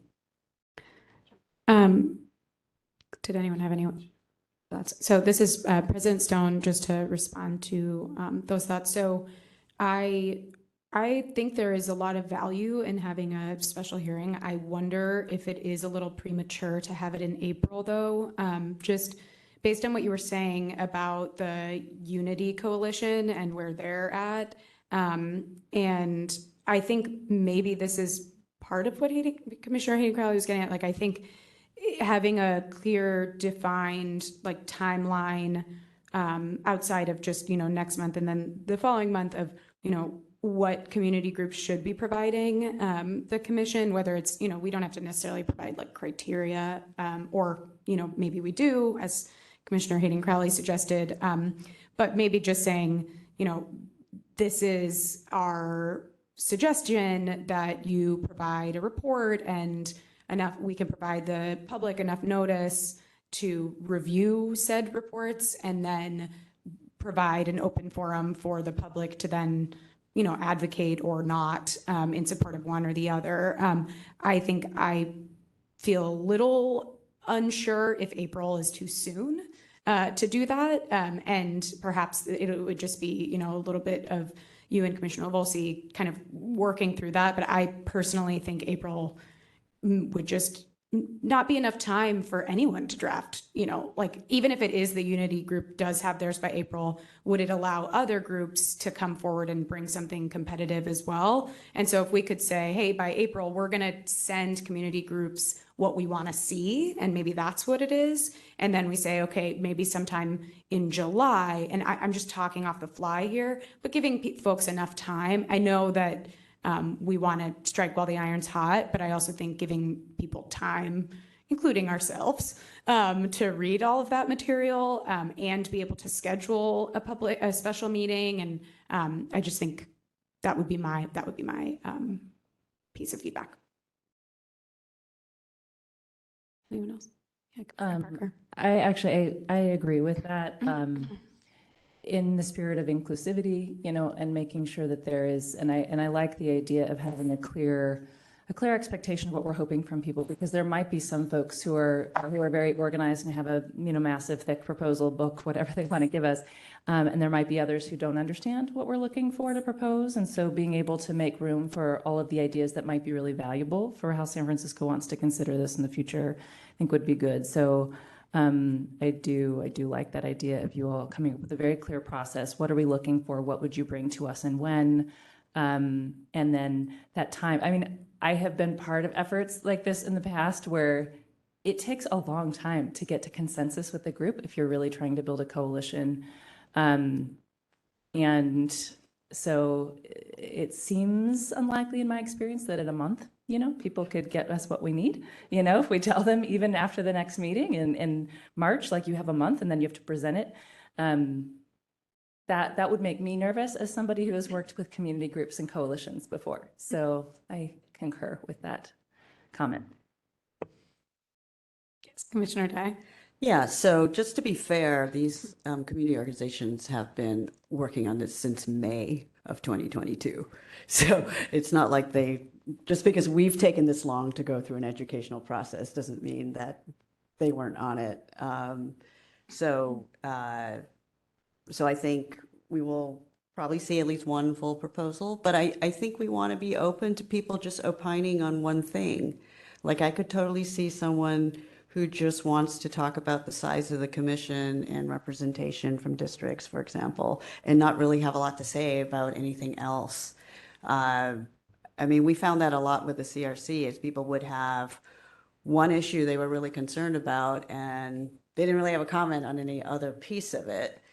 But we had a special day for community organizations to give full proposals because they had thought through all of the details and how they interact with each other, and we gave them more time for that reason, whereas normal public comments 3 minutes, right? So if you only want to express your opinion, great, but actual proposals take time. And my thinking is that we would allow for a series of public hearings. I was just suggesting that April might be the start of it, but I also am a little concerned, and Commissioner Volsi and I are going to meet on this in the coming weeks to kind of hash this out a little bit.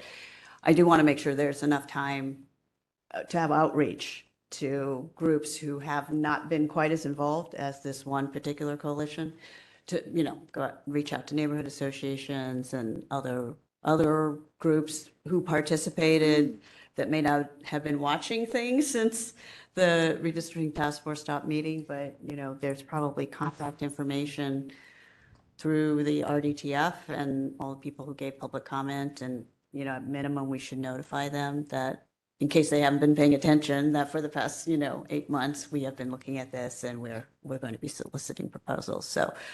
So I'm thinking we might have actually a series of public hearings, but it's all with the idea that we are shooting to get finished legislation in front of the Board of Supervisors that can make it onto a ballot. And so we'll probably work backwards from that deadline. So yeah, we'll work on a more specific plan. Commissioner Hayden Crowley. One more thing, I would, if you want to reach out to the community groups, there's no better spot than the Board of Supervisors. To each of those individuals represents a district, and they have relationships with all of their community groups. Mm-hmm. And if you want to get this thing passed, you got to keep them abreast of everything that you're doing, and you can start with the president, but then work and ask for his help, and then work with all the different supervisors and how you want to approach that. But definitely you want to give them advance notice that you're doing this and what you're doing and why you're doing it, and try to build support for it that way. Thank you. Thank you, Commissioner Dye and Commissioner Hayden Crowley, and Commissioner Volsi. Does anyone else have a commissioner's report that they would like to make? Yeah, Vice President Jordanic. Yeah, thank you, President Stone. I did want to say something about the website, but unless you're already going to say something about it. I was just, no, go for it. I'll add my comments. Okay, yeah, so in case people didn't notice, if you're watching today, you must have noticed, but we did make the transition to the new SF.gov platform, and that was switched over on Friday evening. And I would just say that it seems to have gone smoothly, but if anyone has any suggestions, if something doesn't look right or if something's missing or can be improved, I would just suggest that that person maybe email our president, and then I think you're also going to be learning how to update it as well. Yes. Okay. So that's all.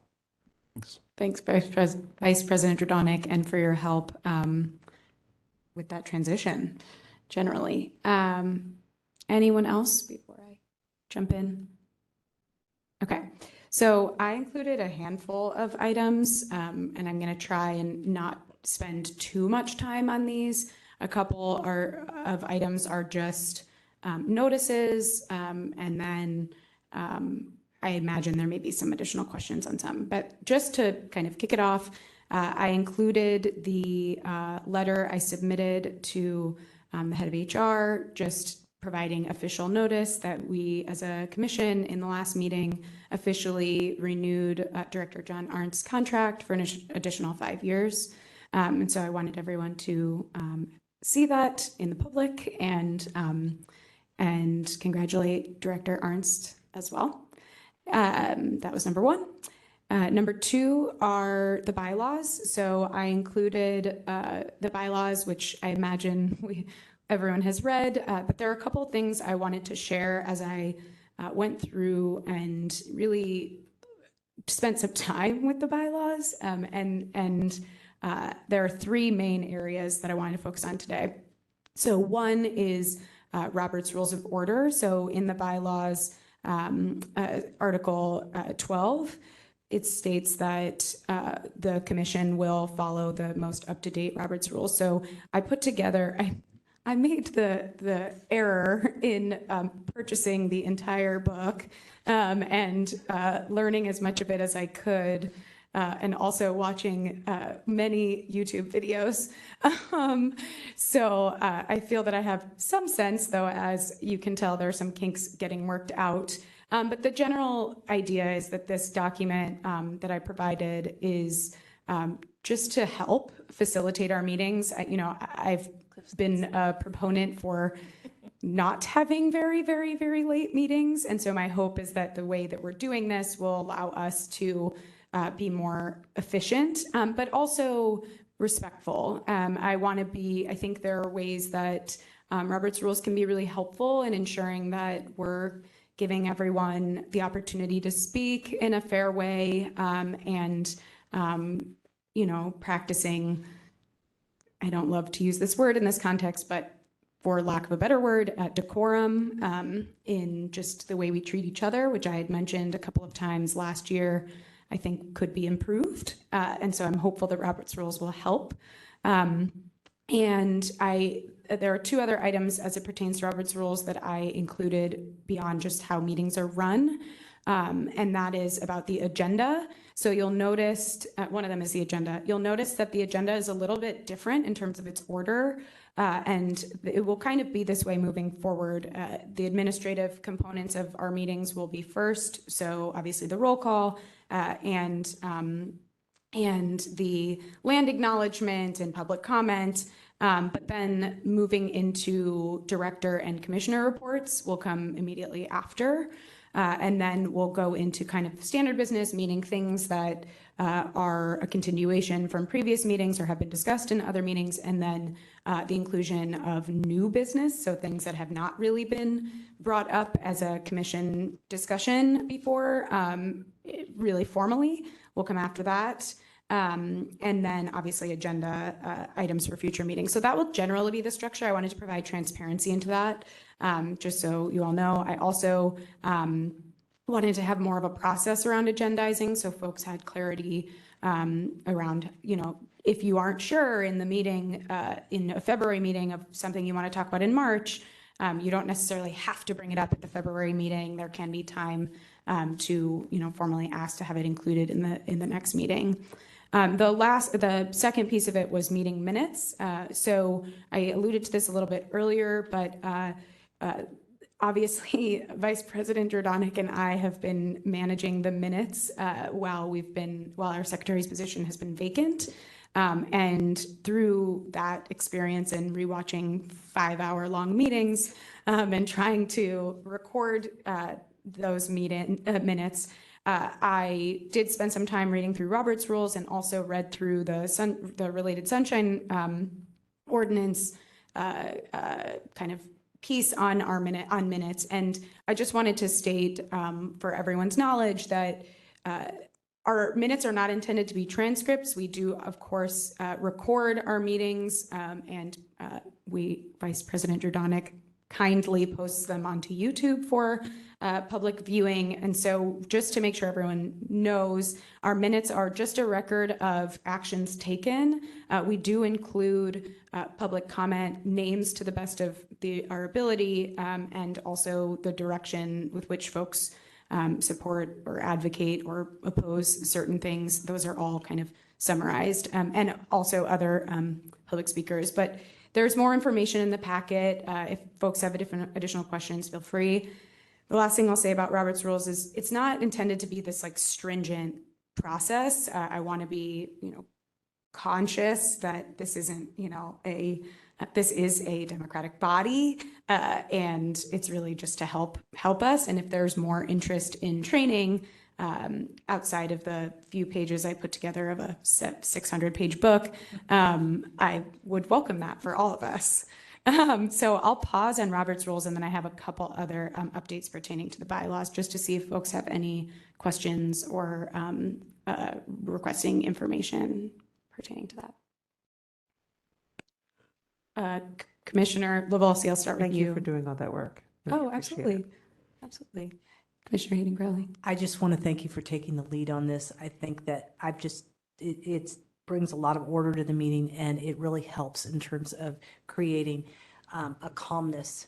And that's what Robert's Rules of Orders is intended to do. So thank you for doing this. You're welcome. Thank you. I'm glad folks have positive sentiment around it. Yep.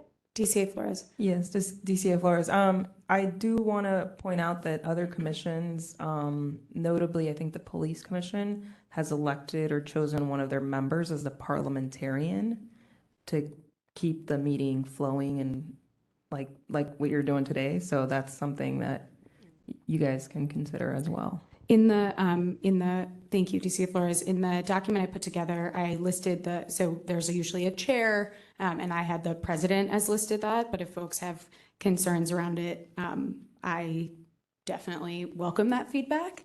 So let's kind of keep it in our back pocket if we want to change that. And if folks feel like, those responsibilities can be distributed, not all in one, I'm open to that. Okay, so there were two other items pertaining to the bylaws that I wanted to mention. So just a kind of, it's more of just a comment.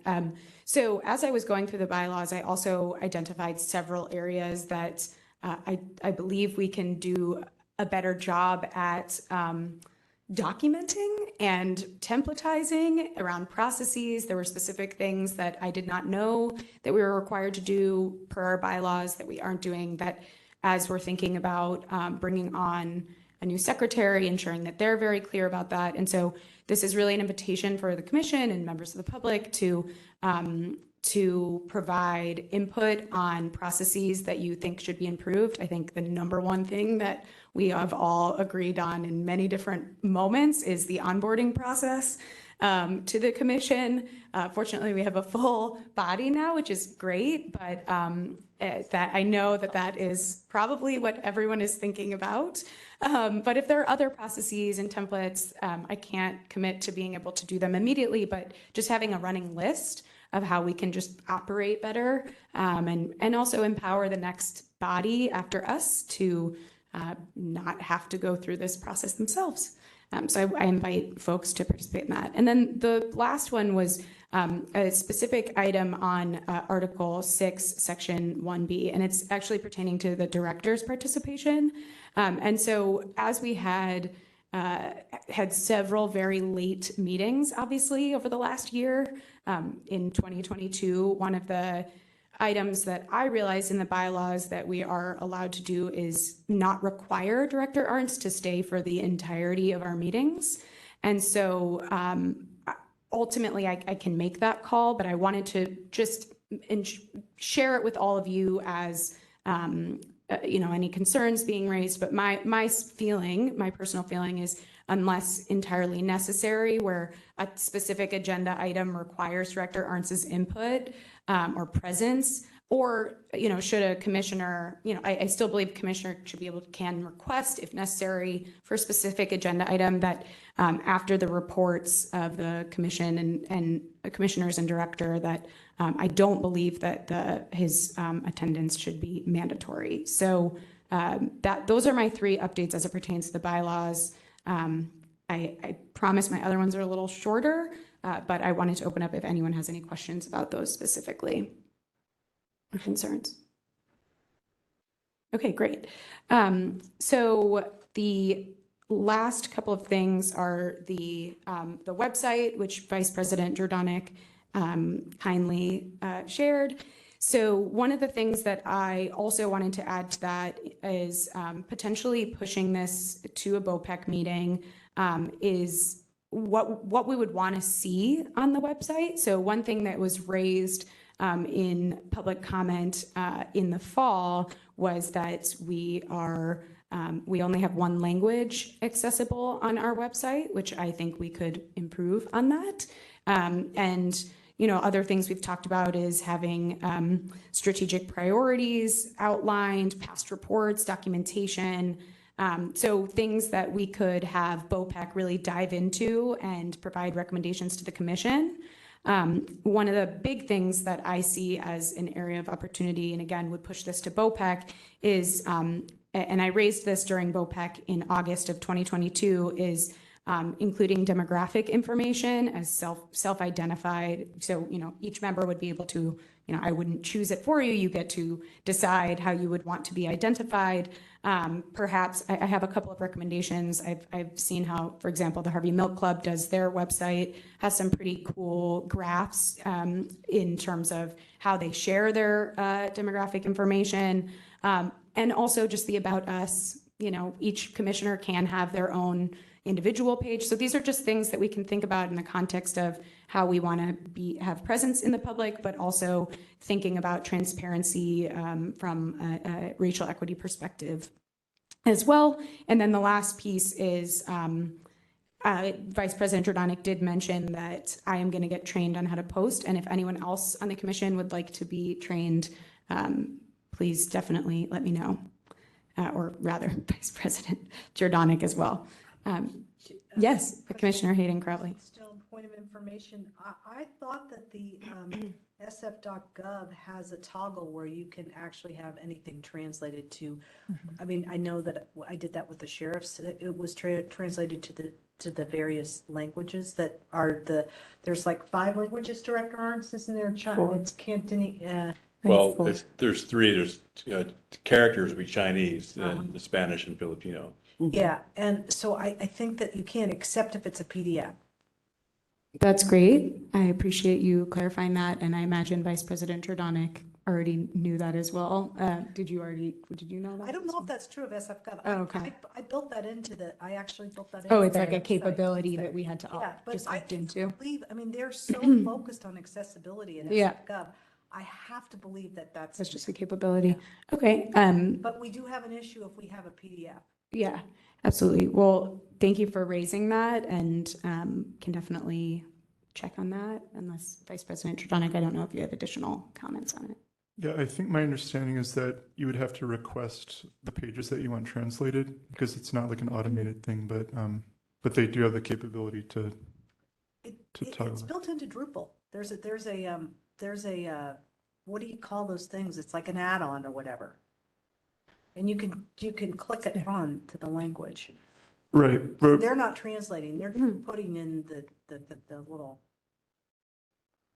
Well, I guess my understanding was that they said you have to request to have the pages translated, but I could be wrong. But Oh, okay. I don't know why they would do it that way, but Okay. they could.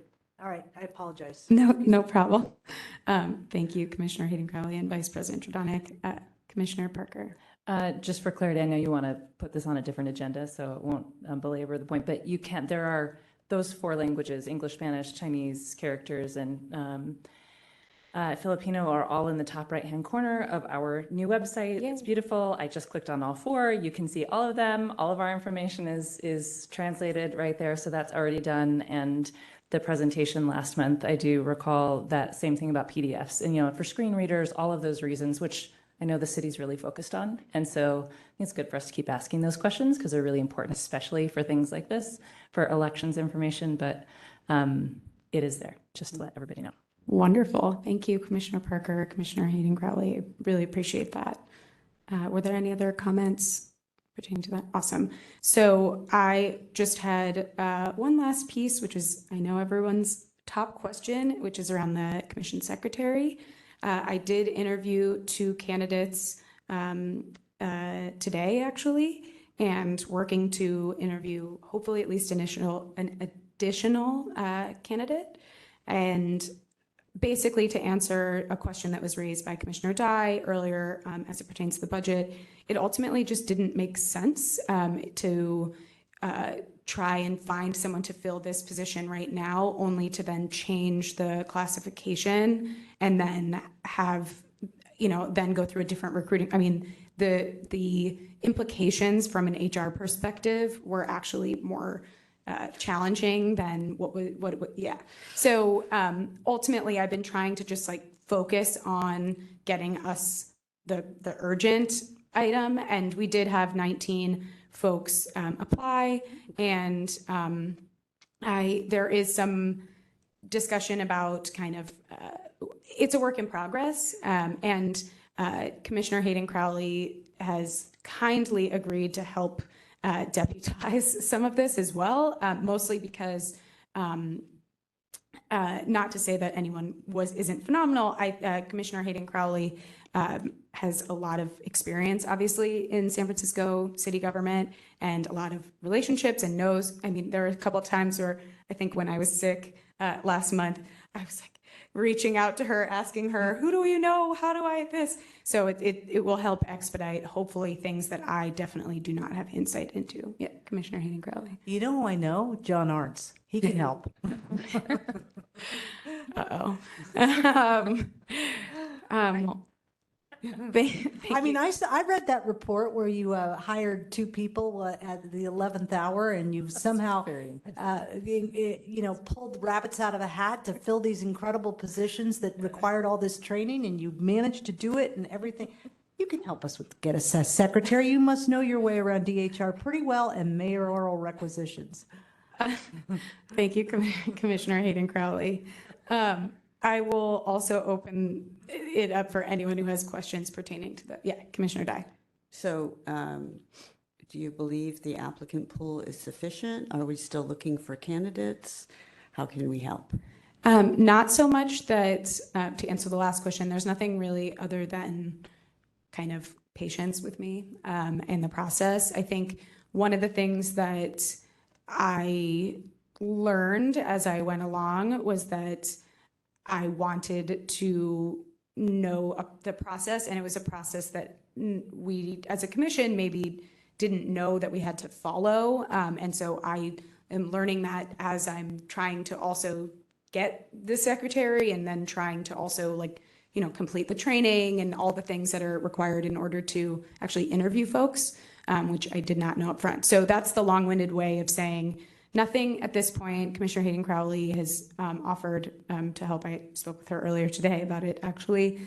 And I do believe that we have some good candidates. I can't say right now if we won't want to open it up again, but for right now, I think it's moving. And I know that this is a top priority. I am committed to getting us a secretary.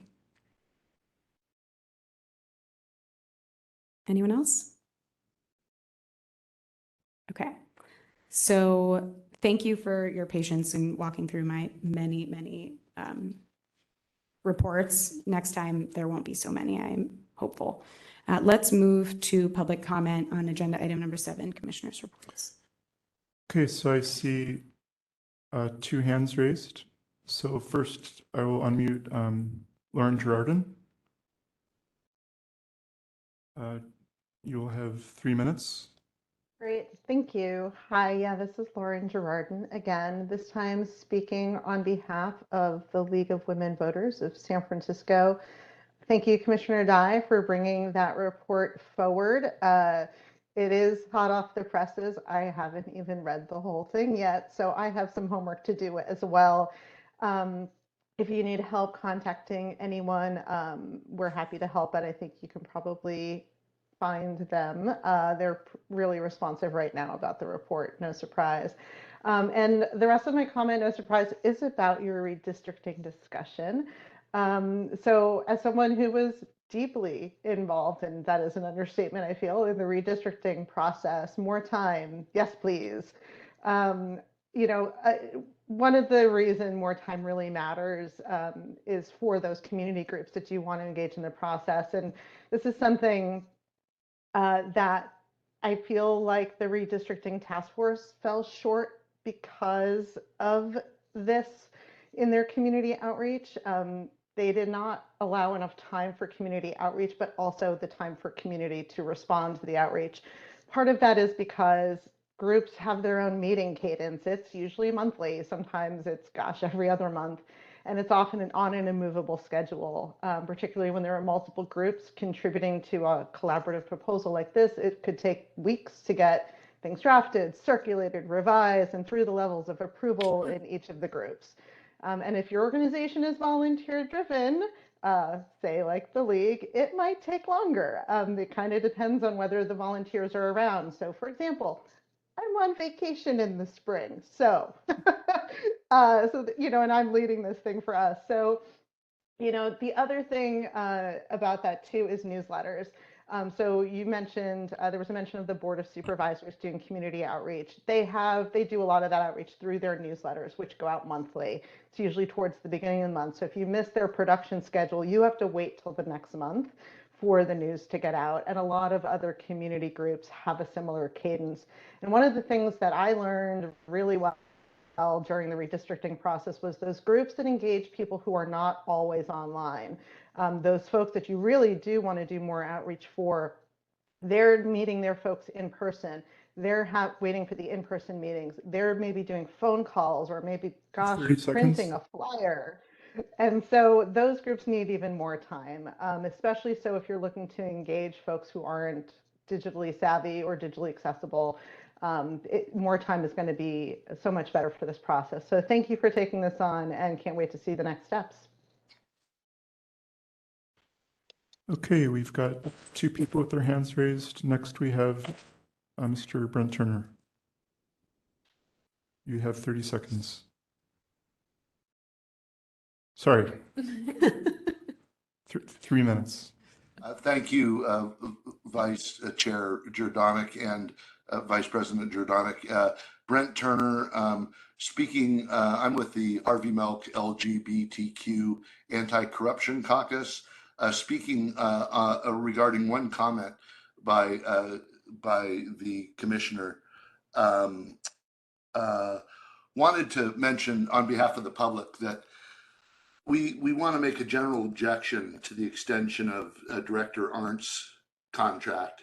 And we assume that his extension will be resulting in the perpetuation of the Dominion contract, as the Examiner newspaper highlighted the overly close relationship between the vendor Dominion and the director's office. Which it also involves email references to golf outings and alcohol consumption and just overly friendly behavior. I think everybody's probably seen the list of Examiner articles that are complaining and highlighting the overly close relationship between the vendor and the director.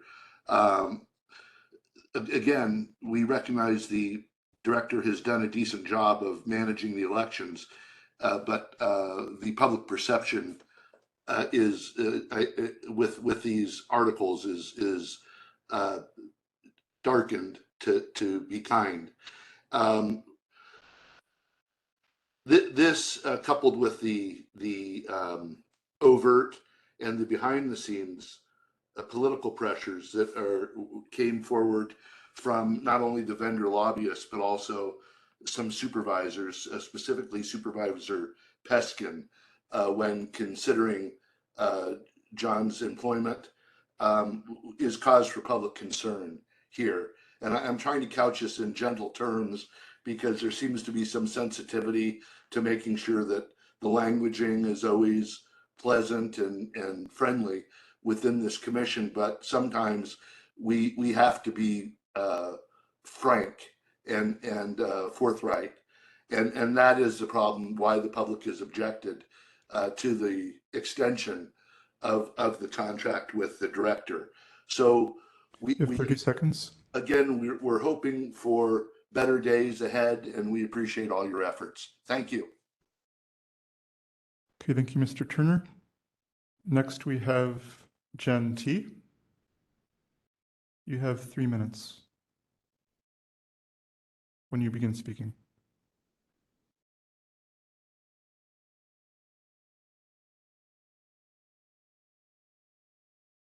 I'm going to try unmuting you again.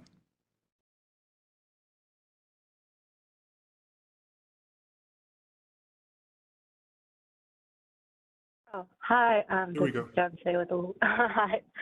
This is Jen Shea with the League of Women Voters. Thank you for the discussion around redistricting and the report that came out recently. I think for the next month, if the commission plans to invite the speakers who've written the folks who've written the report around recommendations, I also want to make sure that the commission also check in with the folks who wrote the report around, what's going to be any insights around upcoming state bills that they might be considering around reforming local redistricting. I think, as I mentioned in the past, a lot of what came out of the Fair Maps Act back in 2019, San Francisco, some of the great reforms that came out of there, we were exempt because of our charter. And so I think it might be a good discussion next month if the commission invites the authors about what's going to happen on the state level that might impact San Francisco in the next 10 years around redistricting. Thank you. Okay, thank you. So no one else has their hand raised? Great. Thank you, Vice President Drojanic. So that closes agenda item 7. Let's move into agenda item number 8, Director of Elections 2022 Performance Evaluation, discussion and possible action regarding the annual performance evaluation of John Arntz, the Director of Elections. So we're going to start with public comment on all matters pertaining to this agenda item, including whether to meet in closed session. Okay, we have one hand raised. So this is Mr. Turner. I've unmuted you. Thank you, commissioners. I'll be very brief. Again, on behalf of the public, we don't want to belabor this point, but we think we've seen enough here that it is shameful that we have not put out to bid the director's position, to have him in this position for so many years under the circumstances that has been highlighted by the local press, the San Francisco Examiner. We consider this shameful because the stakes are so high. San Francisco had the opportunity for the last decade plus to move forward with the better technology systems.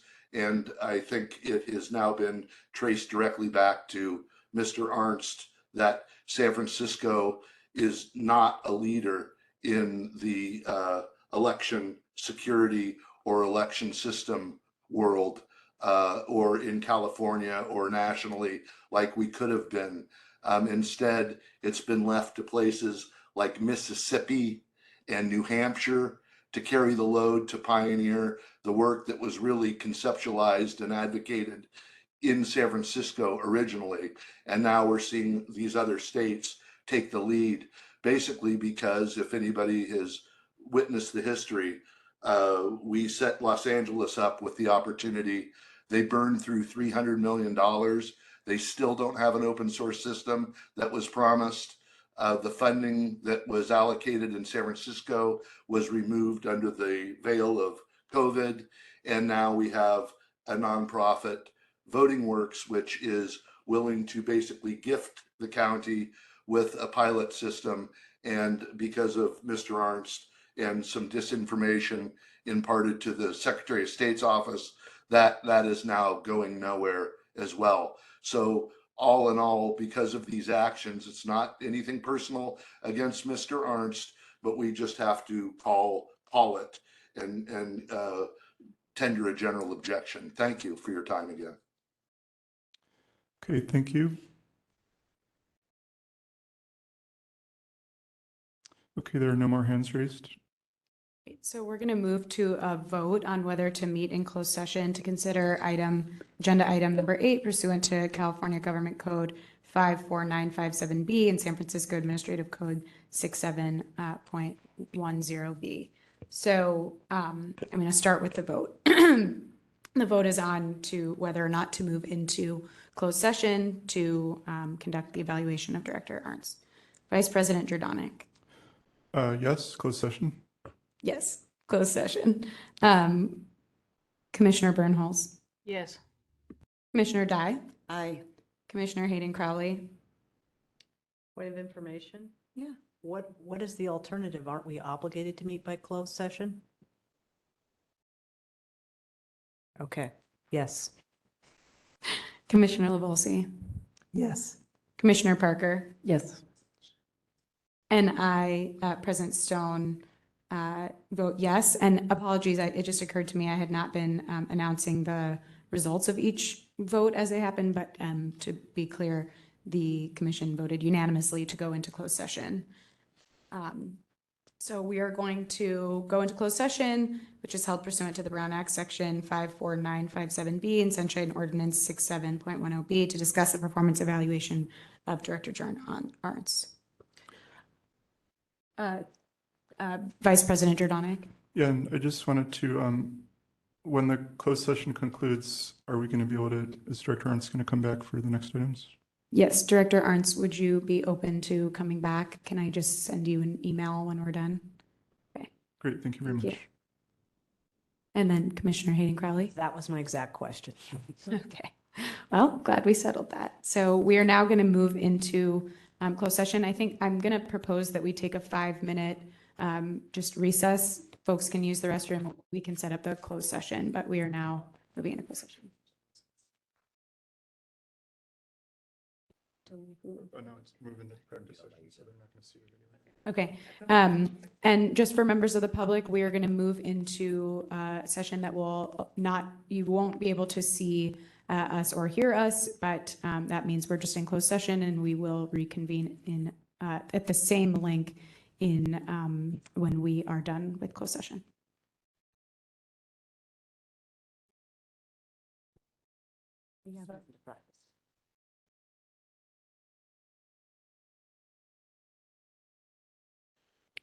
Okay. Okay, just ended the practice session. Come back. Ready. Okay, we're recording now. And will you text him? Yeah, Actually, he's probably by the door. Okay, listening. Probably was. Okay. We are Tonight.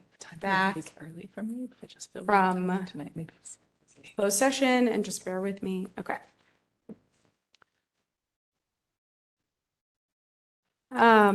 So we have to move to discussion and vote pursuant to Sunshine Ordinance Section 67.12 on whether to disclose any portion of the closed session discussion regarding public employee performance evaluation. So does anyone want to make a motion?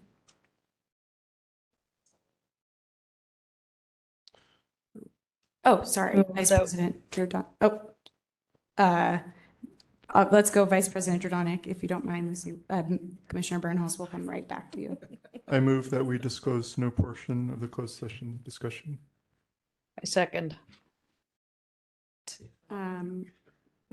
So we don't need to take public comment on that, I don't believe. So let's just move it to a vote. And the vote is on, the motion was to not disclose any portion of the closed session to the public. So Vice President Jordanek, Yes. Commissioner Bernholz, Yes. Commissioner Dye, Aye. Commissioner Hayden Crowley, Yes. Commissioner LaValsey, Yes. Commissioner Parker, Yes. and I, President Stone, vote yes. Okay. Thank you all. So we are going to move to agenda item number 9, reporting of voting system security issues, discussion and possible action regarding the DVS order. Point of privacy. order, do you have to note that no action was taken? Thank you, Commissioner Dye. DCA Flores, do we need to, we voted not to disclose anything, but for 8F, disclosure of action taken that must be disclosed. Is there anything? We didn't. One second.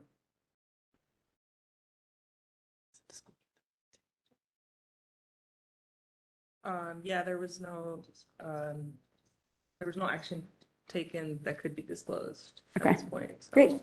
So let's remain on 9, discussion and possible action regarding the DVS order of privacy flaw affecting San Francisco's Dominion voting system and reporting of potential similar voting system security issues to the Department of Elections. And I will hand it over to Vice President Jordanek to introduce our guest speaker.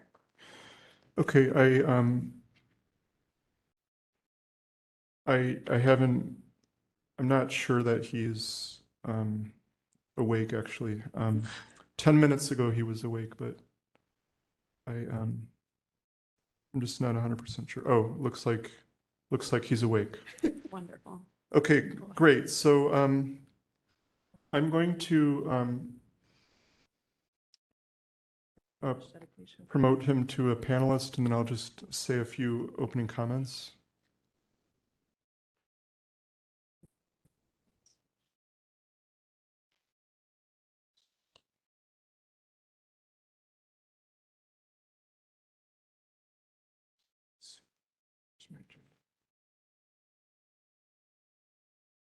Welcome, and thank you for staying up.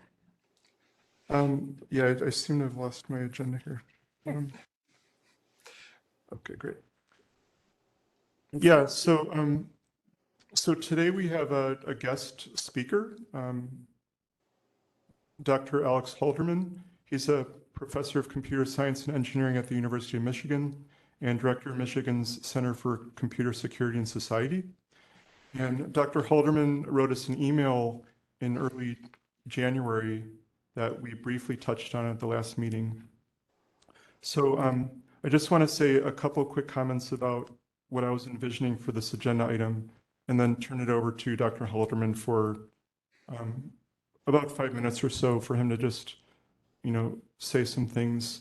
But basically for this item, I thought we could focus on number 1, just understanding what the DVS order privacy flaw is. And then secondly, I thought we could kind of talk about what we might be able to do going forward to ensure that the director and the department have a chance to hear about issues like these sooner.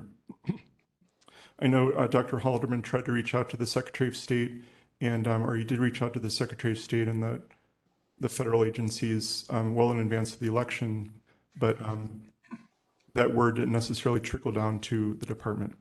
So Dr. Halderman, I wanted to turn it over to you.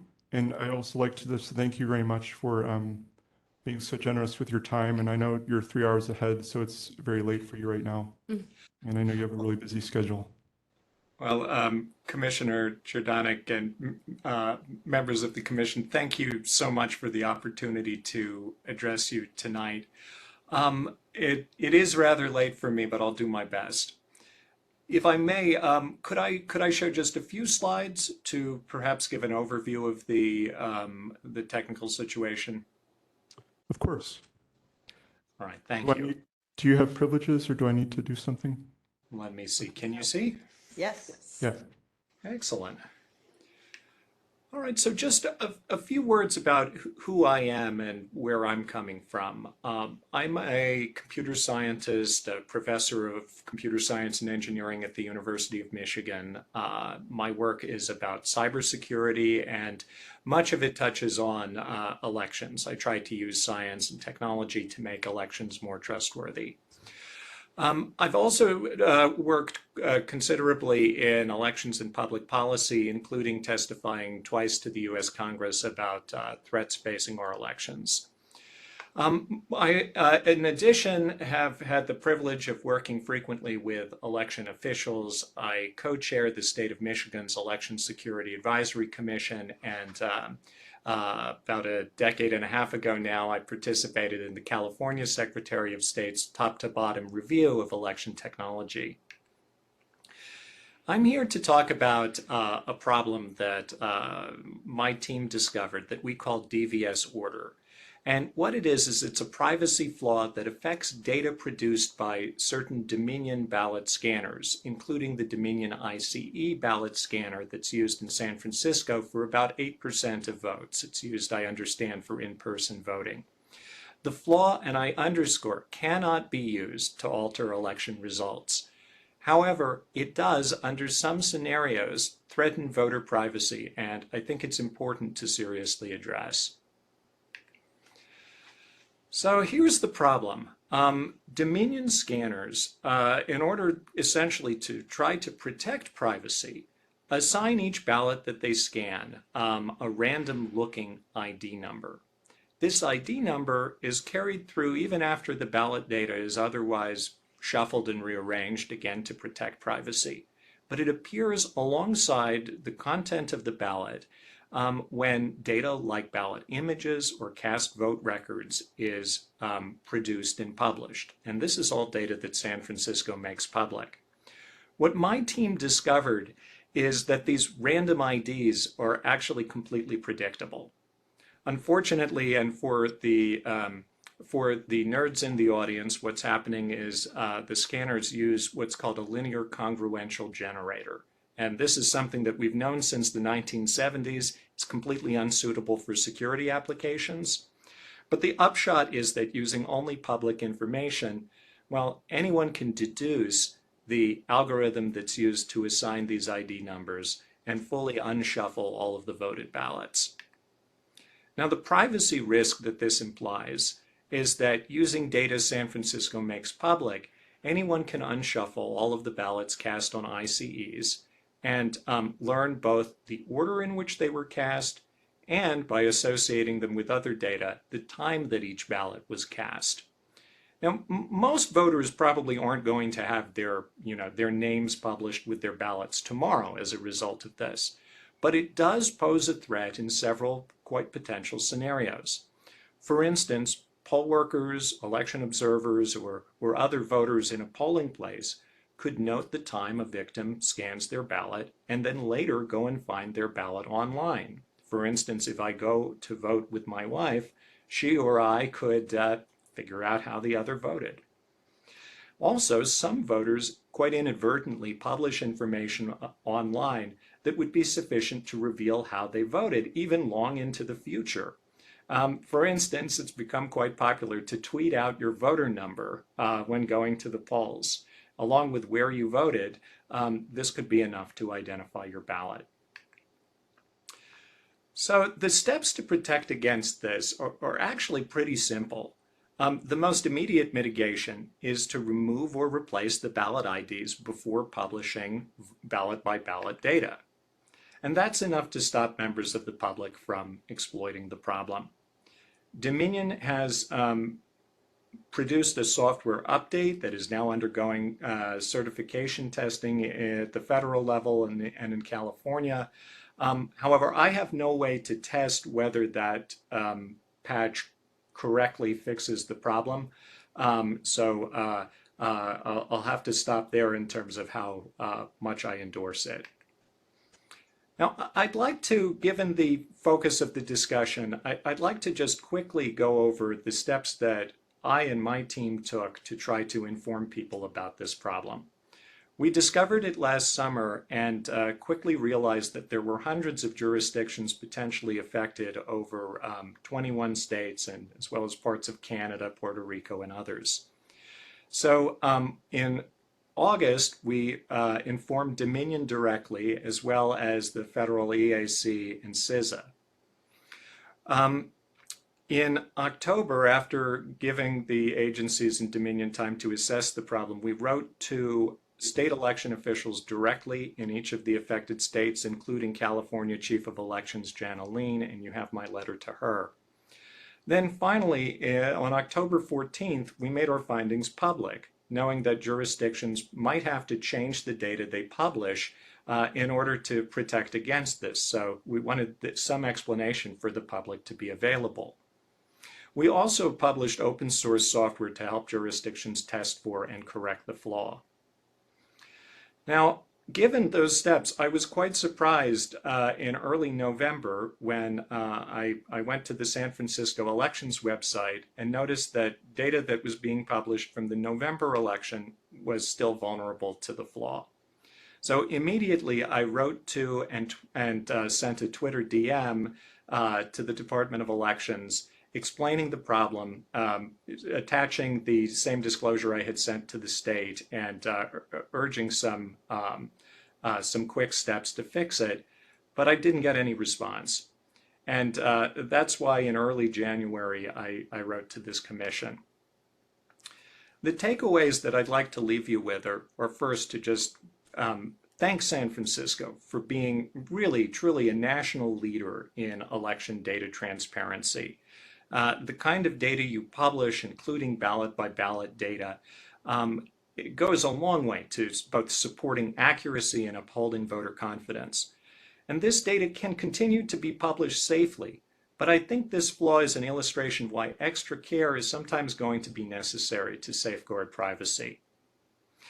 Now, it's also a reminder that timely information about vulnerabilities is crucial for security. But it seems to me that something broke down in the process that caused San Francisco, unfortunately and unnecessarily, to publish potentially vulnerable data from the November election, even after the flaw was known to the manufacturer, the federal agencies, and the state. Next time that researchers like me discover flaws affecting election systems, I'd like to know how we can make sure that San Francisco and jurisdictions like it get the information they need in order to respond promptly. So thank you very, very much. I'd be happy to answer any questions. Okay, thank you very much, Dr. Halderman. So commissioners, would anyone like to ask him a question or questions? Commissioner Bernholz. Thank you, and thank you very much, Professor Halderman. Am I correct then in understanding that simply by not publishing those numbers, this problem is mitigated? It's greatly mitigated. There's still a threat that the data could leak in the future. There's a threat that someone on the inside who has access to the data could exploit it. But that significantly reduces the risk because the public then cannot, anyone in the public can't exploit the data directly. Right, it would take a malicious actor inside of some, okay. And Or then a data breach, yes. in terms of the Dominion update, I presume you can't test it now because it's not yet been set out into for use? Or will you be able to test it once it's in place? Well, there'll be some things we'll certainly be able to try after the new update is in use. But Dominion hasn't shared information with us about their strategy in trying to address this, and certainly hasn't given us any opportunity to test the new data. I'm somewhat concerned because the same certification processes, of course, that are examining the update are the ones that examined the original software and didn't notice this flaw that, in our view, probably should have been obvious if they were giving due consideration to privacy. So there are also implications for the scope of testing in the future. Got it. Okay, thank you. And then this may be a question for Director Arntz, but I'll ask you as well. Is the reason that the numbers were published in the first place to help individual voters see their own individual ballot? Is that the proposed purpose of publishing those numbers? So no, it's the purpose of them is just to have a way of following the same ballot across different parts of the election system, essentially. But the voter isn't supposed to be able to identify their own ballot. Part of the security that the system is designed to ensure is that the ballot order and identification isn't known to anyone. So by removing the numbers, that sounds like there's no loss to the individual voter or to the voting populace. Well, what we suggest, instead of just removing them outright, is essentially replacing them consistently with different actually random numbers. So it would be helpful, for instance, to be San Francisco releases data in multiple formats and in multiple iterations as new votes come in. There are updates to the data sets, for instance. So it would be very helpful to be able to know that a ballot in release 1 of the data set is the same ballot as the equivalent record in release 2, etc. The open source software that we provided is designed to replace the IDs while ensuring that consistency.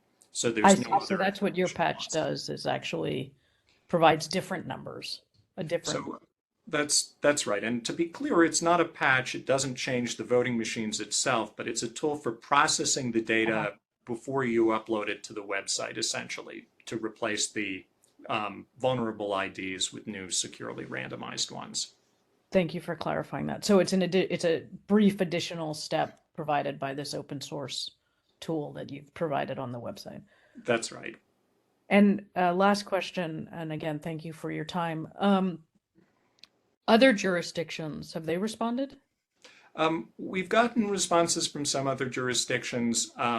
Frankly, less communication than we would have expected, given the number of people who are at stake.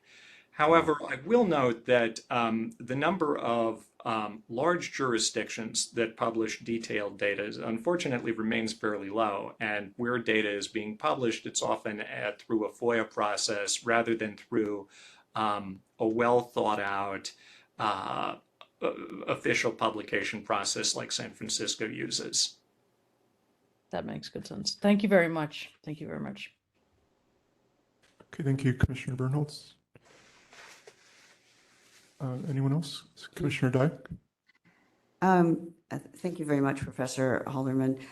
What response did you get from the state of California then? We also didn't get a response from the state of California. So as far as you know, the certification process has not been modified? I don't know anything about any changes to the certification process. No, I'm sorry. Okay, thank you. But we haven't gotten further communication after our disclosure to the state.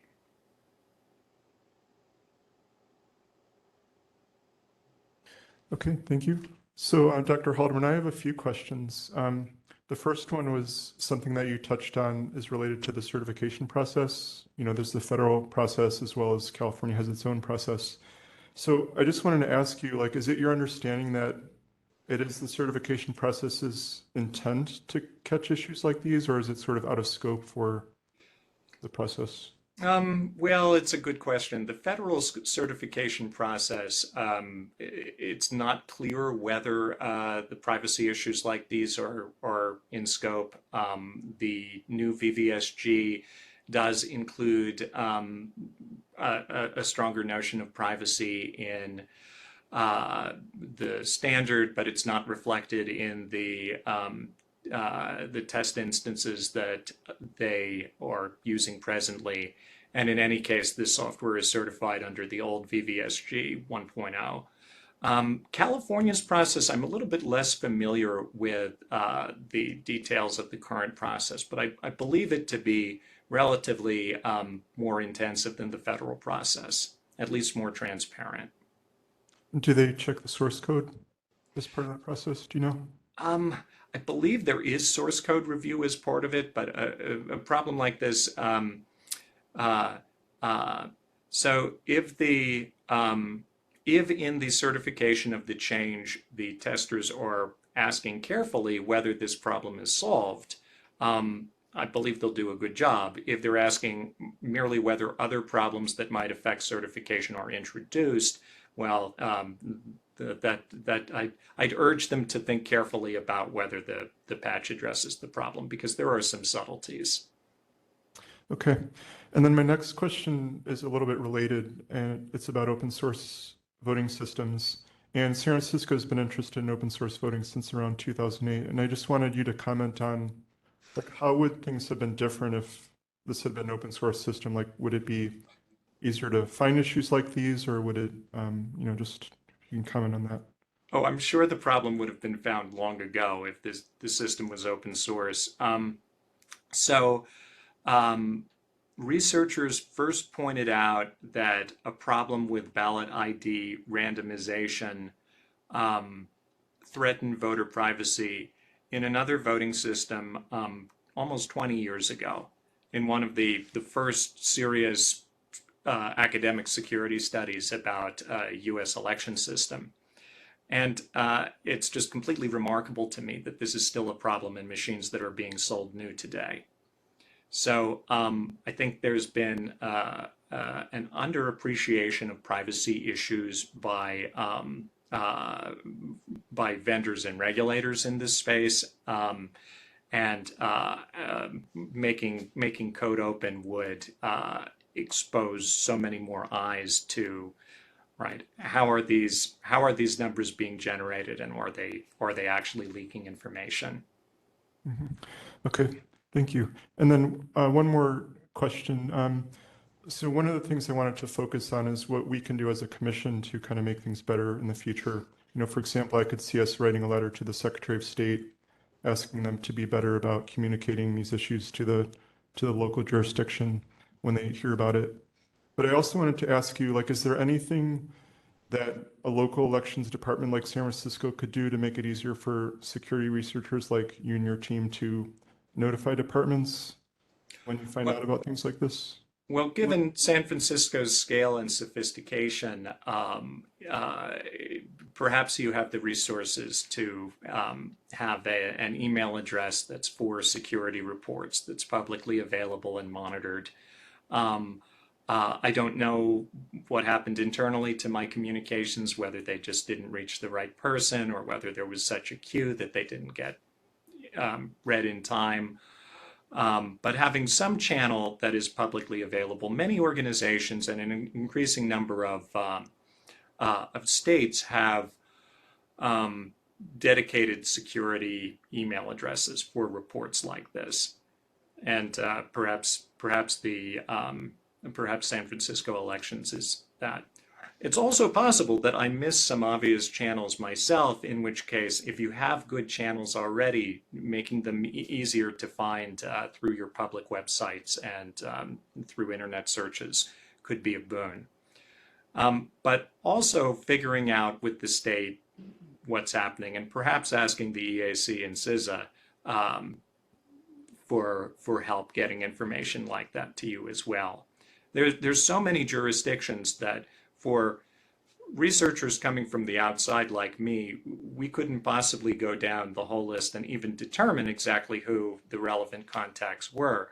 But the states and the federal agencies, I believe it should be part of their job to maintain that information and provide information sharing. So I really want to know what happened in this instance and how we can all be doing a better job to help jurisdictions like you and your voters next time. Okay, and then just on the security email address, is there a standard way to publicize those? There is a standard. There's I think now a security.txt standard that might be pertinent to this, that works a little bit like robots.txt. Okay. But also just having it on the contact page could be helpful. Okay, and then lastly, when is your paper coming out? Do you have a paper on this? We have a paper that's working its way through the publication pipeline now. Perhaps by this summer we'll have a more detailed paper. But I'd love to, if there's further information available about both the disclosure process in San Francisco and about your future plans for all of this, I'd love to be able to include them in some of our writing and review of this incident, which, again, it's not a problem that affects San Francisco predominantly, not San Francisco more than these other jurisdictions, but your position as such a leader in data publication, I think could serve as a positive model given effective remediation. One other thing I would add to your previous question, though, and I know we're late, is that the vendors have a very important role to play in this. And I would be extremely surprised if, in fact, Dominion didn't let San Francisco know that this problem had been found and reported to them. And I would be surprised if they don't have some contractual obligation to share that information to you when it's relevant and actionable. But that would be something I would be asking in your position. Okay, sounds good. So yeah, thank you very much again for all the work that you and your team have done, and also for reaching out to us and for being here this evening to present to us. Commissioners, does anyone else have any questions they'd like to ask? Okay, I don't see any. No, thank you. All right. Thank you all so very much for the opportunity. Sleep well. Thank you. Thank you very much. Thanks. Yeah. Yeah, we can open it up for discussion. Vice President Jordanek, were you gonna make a comment? Well, I thought we could maybe, yeah, I was just going to see if we could discuss and maybe Yeah. talk about it with Director Ernst as well. But Yeah. Take the reins. okay, yeah, so yeah, Director Ernst, I just had a couple questions. Like number one, did you or your department know about this issue before Election Day, or did you hear about it from anyone, or? No. Dominion did issue notice in September that there, how they phrase it, there are questions about posting the cast vote record in relation to posting, in conjunction to posting videos when people voted, which didn't really apply to us because we don't post videos. And they issued a second notice indicating that someone, who I guess was Professor Halderman, had reviewed a previous version of the software and indicated that the order of ballots could be discerned, and then to check the local law regarding posting of cast vote records. So again, it wasn't something that was directly on point to San Francisco. Yeah, I mean, I did see those documents, and I agree with you that they were kind of vague in what they were really saying. But I was wondering, do you think you could share those with the commission, or? Okay. Sure. And I guess, yeah, I guess those are the only questions I had. I have a question. Commissioner Dye. Thank you. I was wondering, so I get your point that it's probably pretty unlikely that someone, I mean, the examples that he cited where you would literally have to be watching and noting, you know, the time and the precinct that someone voted in. I guess my question is, even though it's unlikely, given that Professor Halderman has provided a software to, you know, to fix this and strip those numbers and replace them, how much effort would it be to run those, run the data through and clean it up and repost? I don't know, but we're not going to change the results that have been posted, because the cast vote record is a part of the official certification of the election in San Francisco. Okay. And we hash all the information. And so we can't even break that hash to post new records.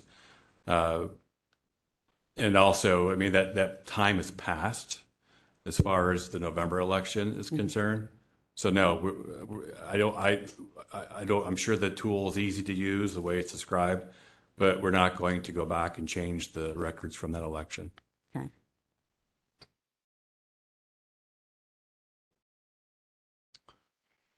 And then one more follow-up question. Do you know what the appropriate contact point for something like that? Is it best to use the general inbox, or do you know in terms of reaching out to you? I mean, contact me, one. I mean, but also Professor Halderman, I think he didn't he interact with the commission in September 2021. So I believe he had the commissions. He spoke at the commission meetings previously. So I would think that he would have the commission's address. But he can also just contact me. I did check my emails. I didn't have anything forwarded to me from the general email box about this. So and DMing on Twitter normally isn't how we would pick up information about the voting system.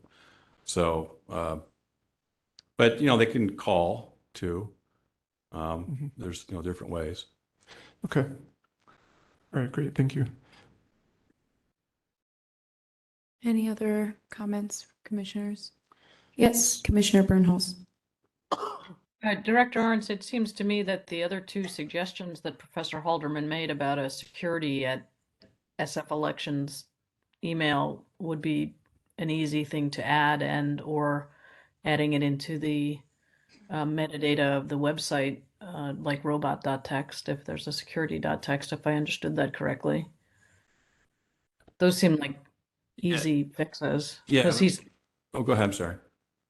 just because Professor Halderman is only one of many security researchers who might find something.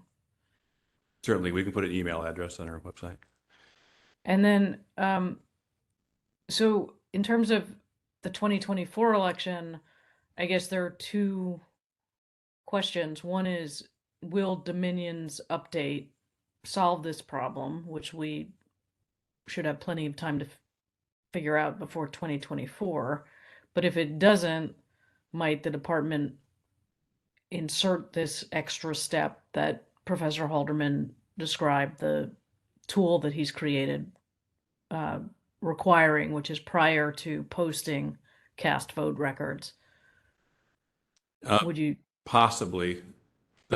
Possibly. I think we have to wait to what Dominion does and how it's reviewed by the state. Because if the department does anything to the data, it's not the official information from the voting system. So everything that we post is directly generated from the voting system. We don't take any intervention with that information. Okay, that makes sense. Okay. I'll have to think about that thank you. Thanks, Director. You're welcome.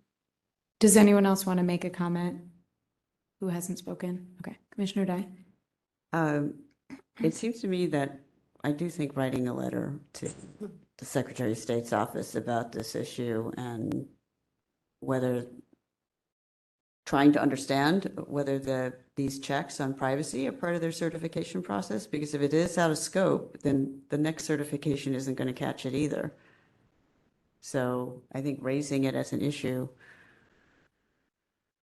I think it would be good for the commission and Director Arns to write a letter about that, because we rely on the certification from the state to tell us the systems are good. And not only that, we are forced to certify the election. And if doing so compromises voter privacy, I think that's a problem. Even though it might be very obscure in this particular case, the next error may not be. Point of information, just so I remember, the professor said that they did reach out to the Secretary of State's office, correct? Correct, and got no response from California. Yeah, so. just wanted to clarify. Yeah. So what I'm suggesting is we put a little juice on it, being a large jurisdiction in California, expressing our concern about it, and it's great that Dominion has a fix. But again, it was a certified system. So, if privacy checks are not part of their certification processes, and this is an algorithm that has been known to be flawed since the 1970s, I'm really concerned. Vice President Jordan. Yeah, so just real quickly, so Dr. Halderman he never presented to the commission before, just on that point. But in terms of a letter, I think it's a good idea for us to do something like that. I think the letter could maybe touch on number one, make sure that the communication channels are better going forward, for notifying the department. And then number two, it could also ask about Scope. Assurance that this has been fixed. How do we? Assurance that this particular error has been fixed, but also that their certification scope includes checks on privacy. Point of order. Let's let Vice President Jordan finish, and then we'll come back to you, Commissioner Day. Yeah, so I guess I wanted to ask if the commission feels the letter would be appropriate, like what do people think would be the best process for that? Ranging from delegating, giving President Stone the authority versus drafting something and having us look at it at the next meeting. I don't know what. Commissioner Day. I'd actually suggest that Director Arns write the letter. So, I mean, go. The Secretary of State's supposed to be serving San Francisco, right? And should be notifying us of flaws like this, and their certification processes should be good enough to catch them, presumably. So this is President Stone. I would support a letter from the commission. I don't think that we should compel the director to draft a letter, but I do think that we can draft one, and I would be open if perhaps Vice President Jordan, since this was an agenda item that you wanted to make sure resurface, perhaps I could propose that you work and you could work in collaboration with another commissioner, but maybe you draft it for us to review at the next meeting. Yeah, that'd be great. Yeah, thank you. I like that idea. Would others like to comment on that as well? I just suggest you get some input from John on that. Sounds okay. Good. Let's take public comment.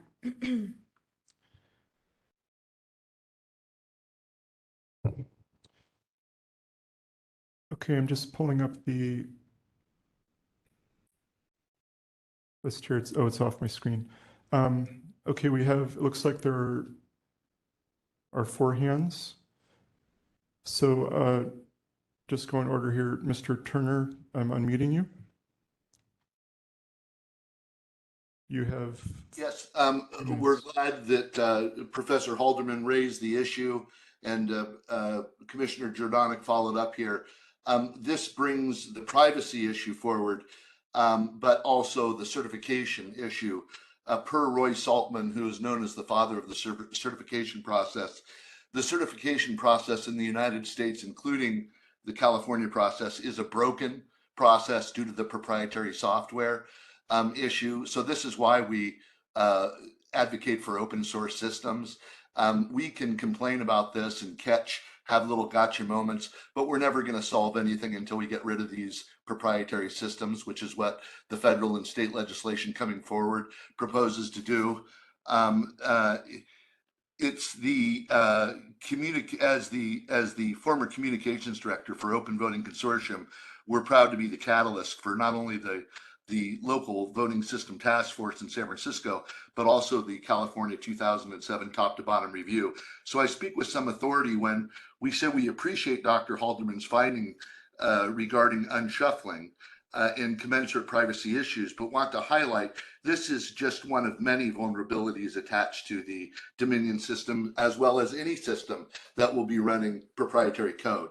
So I'm glad that you're finally coming around into the light on this issue. I know there's a propensity to protect John Arnst here because he's a very affable fellow, very congenial. But the fact is, we're out of our league here having these conversations.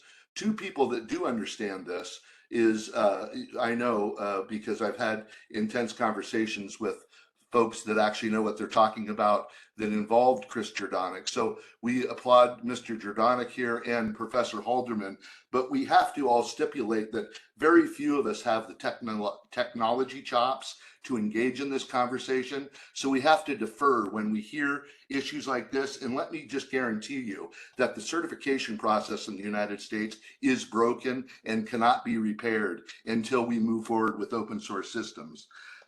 Dominion systems, for these reasons and issues concerning voter perception and confidence, must be replaced. And the public implores you again, this commission has the power to do things for the benefit of not only the state, but for the United States. And now we're going into 2024. We already had riots in 2016 that could have been avoided, but now we're doing this circular talk. And we just hope that you cease and desist ignoring the public pleas to move forward with the open source systems. Thank you. Okay, thank you. So next we have a member of the public. I'm unmuting you. You have 3 minutes when you begin speaking.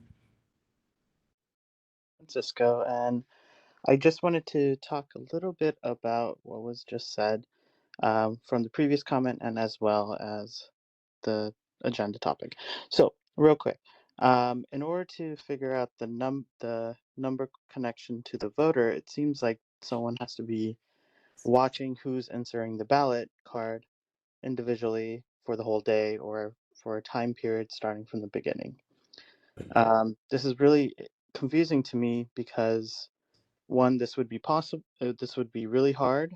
At the same time, voters do not insert one card; they insert multiple cards, so the vote cast record would not connect directly. Voters do not insert all 5 cards. This will also create an issue. Voters do not issue all 5 cards at the same time. As a poll worker, voters have issues. They go back and get a replacement. I'm sure other members of the commission have served as poll workers and can attest to the fact that there is no order of cards going into the machine. So in order to connect this data that's being published, to me is a moot point. If we have examples of how this has been interpreted, if any of the commissioners have voted, and if we could even figure out what number they're connected to on the vote cast record, that would be super interesting to me.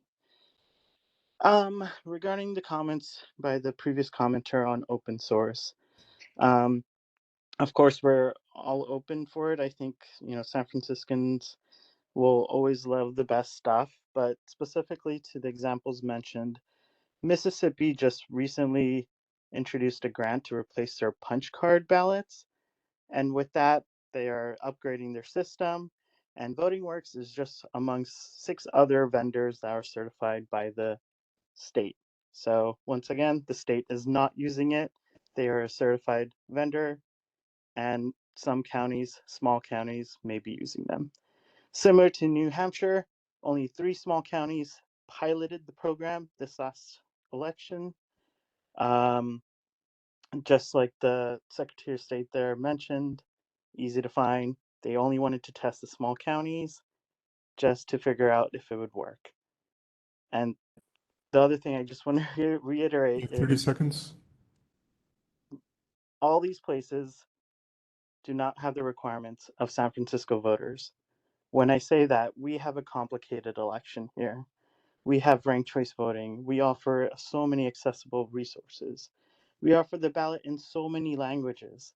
I guarantee you, Mississippi and New Hampshire, in these small rural counties, do not do anywhere close to that. And for us to be looking at them as role models is a Okay, really thank bad you. idea. Your time is up.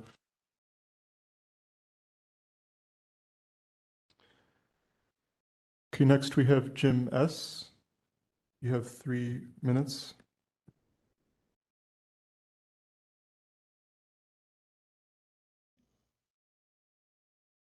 Hello? We can hear you. Okay. I wanted to ask Dr. Halderman another question. And I'm asking this in part because several commissions are new to the commission and would not have heard of this, but he was involved in checking out a possible flaw in Dominion as used as in Georgia. And the flaw, as I recall, was with the QR codes, but everything was put into court secrecy. And I have not heard anything about what came of all that. And I was going to ask him what happened, but obviously he's sensibly going to bed. But I think we should not just let this go, because that one sounded like a serious bug that could affect elections. So I don't know, maybe we'll bring this up another time, but I just wanted to not let the point go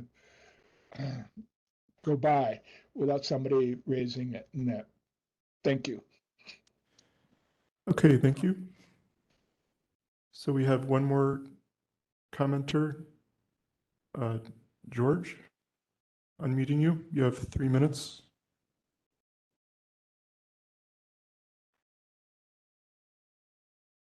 Under the impression that 90% of San Francisco voters vote by mail. So I don't really understand how their privacy would be affected by this. Mr. Halderman also made the point that sometimes the public releases their ballot IDs, or they show it, and that's connected to the the cast vote records. So that's their choice if they want to go public. And maybe a solution with that is just to let them know that if there's something in the voter handbook that if you do that, people can figure out how you vote.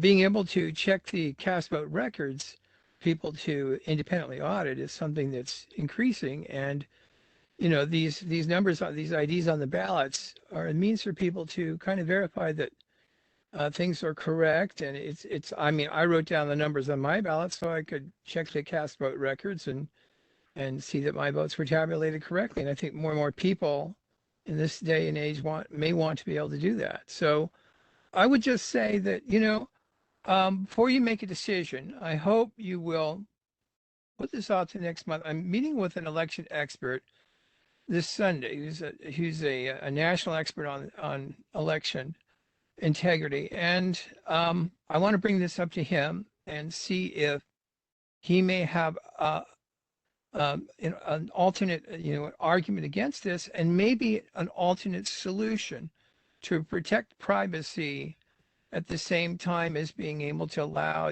for the transparency at the level we'd like. So I can get back to you guys within a week and let you know whether, probably sooner than that, if this person would either want to make a counter argument with alternate suggestions or have somebody else do that for your next meeting. I just wanted to make that available to you because it's really important to hear. If there are two sides to this, it's important to hear both sides before making a decision. Thank you very much. Okay, thank you. So that no more hands are raised. Great. Thank you. That closes agenda number 9, and we'll move to agenda number 10, discussion and possible action on commission policies regarding remote public comment and parental leave. Discussion possible action on considerations elevated in the city attorney's that should be January 10th, I believe. Apologies for the error. January 10th memorandum in public opinion regarding the continuation of remote public participation in addition to parental leave policies. So I'm going to run through this pretty quickly.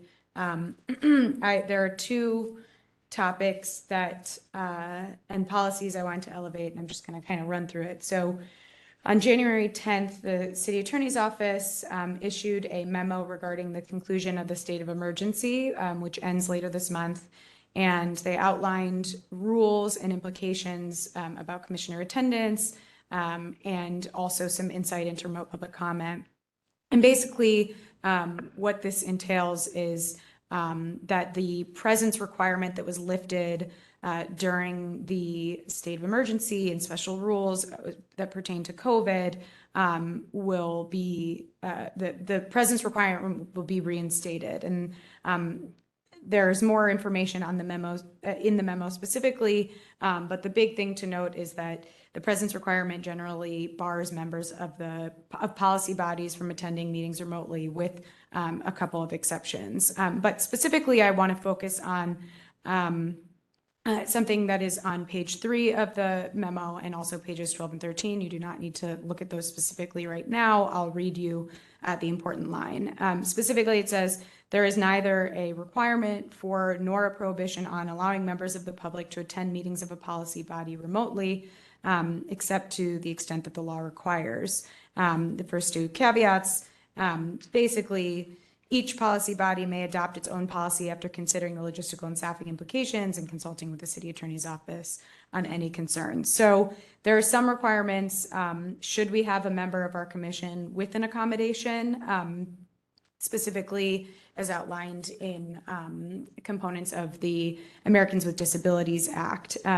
One important thing to note is that the Board of Supervisors could adopt an ordinance setting a citywide policy regarding remote attendance by members of the public. But in absence of an ordinance, each policy body may adopt its own policy. And I quote that directly from the memo.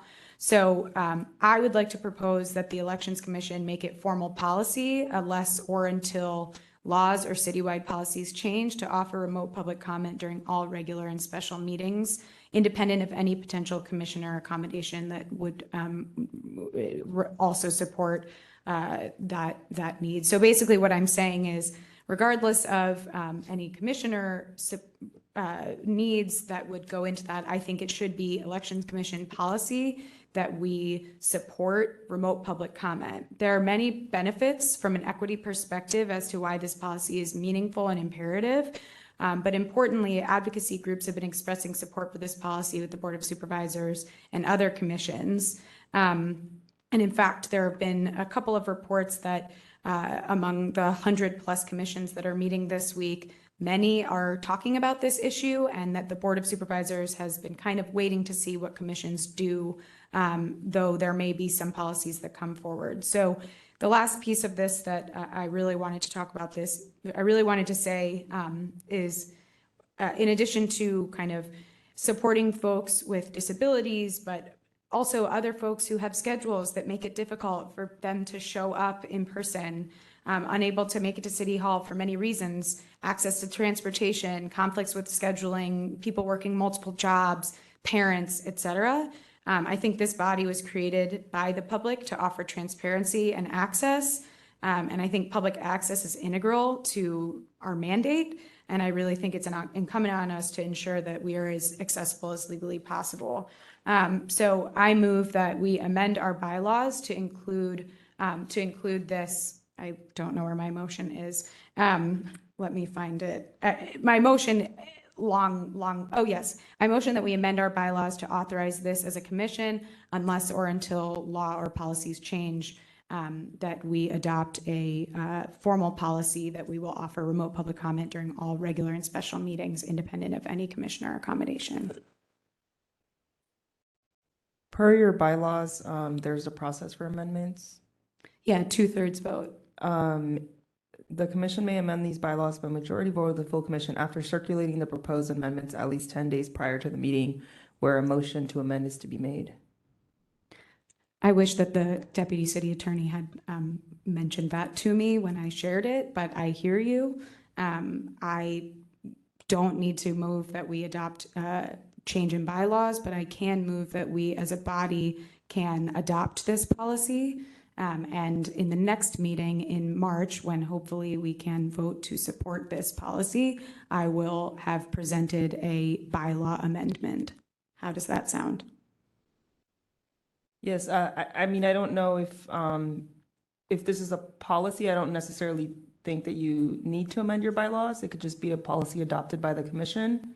If the bylaw route is what you were intending to do, is that's a different process. Yeah, I will make sure to agendize that in the next meeting. But as it stands now, I would like to move that we don't amend our bylaws in this meeting, but perhaps authorize as a policy that we support remote public comment for public access to our meetings via WebEx or whatever platform the city requires. Second. Thank you.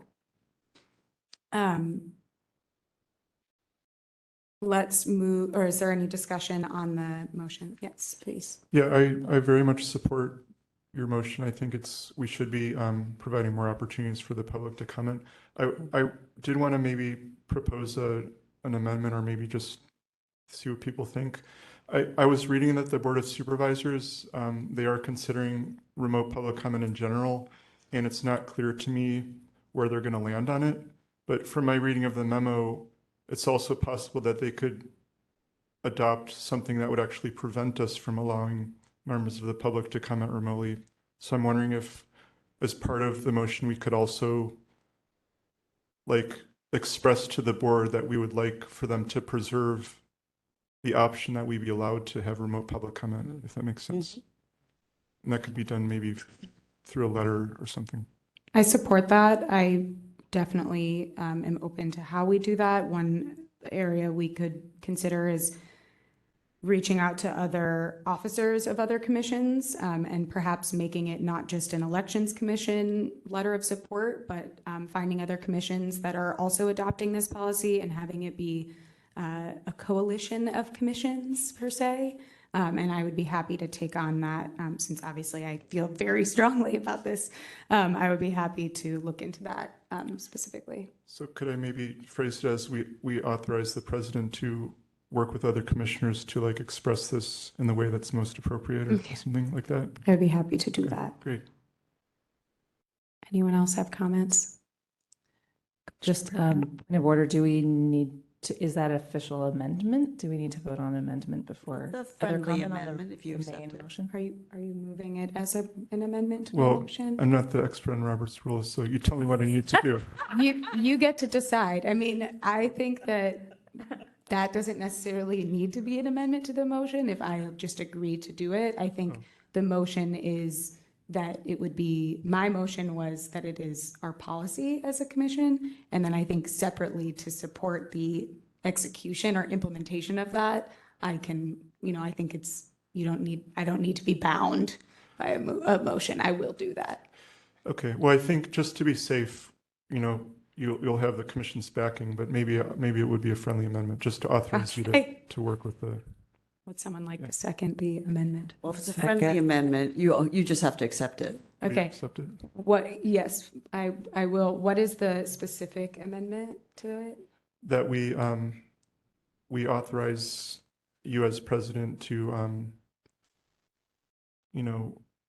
work with other commissions to express in whatever way you feel would be appropriate to the board our desire to be able to allow continued remote public comments. Cool. So you have a lot of flexibility, basically. Thank you. I will do my best to translate that effectively in our minutes. That makes sense to me. Does anyone have any other comments? I think. Well, I'll just continue really quickly. I also strongly support this.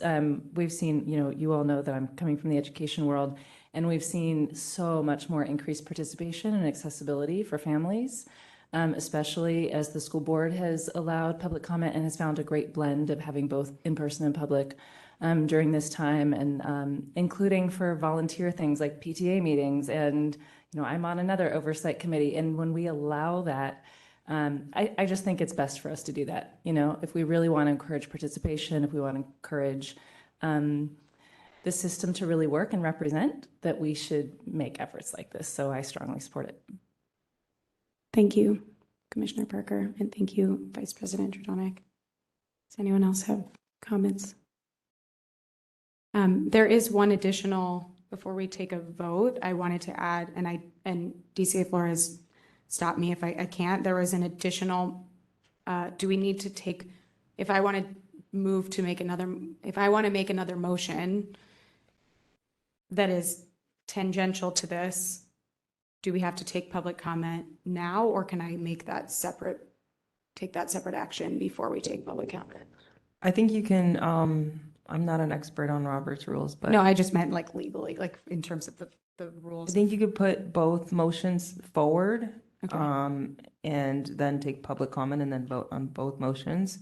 But I think the parental leave policy, if your intention was also to amend the bylaws, then we would have to. I know, I was going to say, I will not have the motion be amending the bylaws until next month. However, I would like to move to include this, and I'll give a little bit of context, so thank you.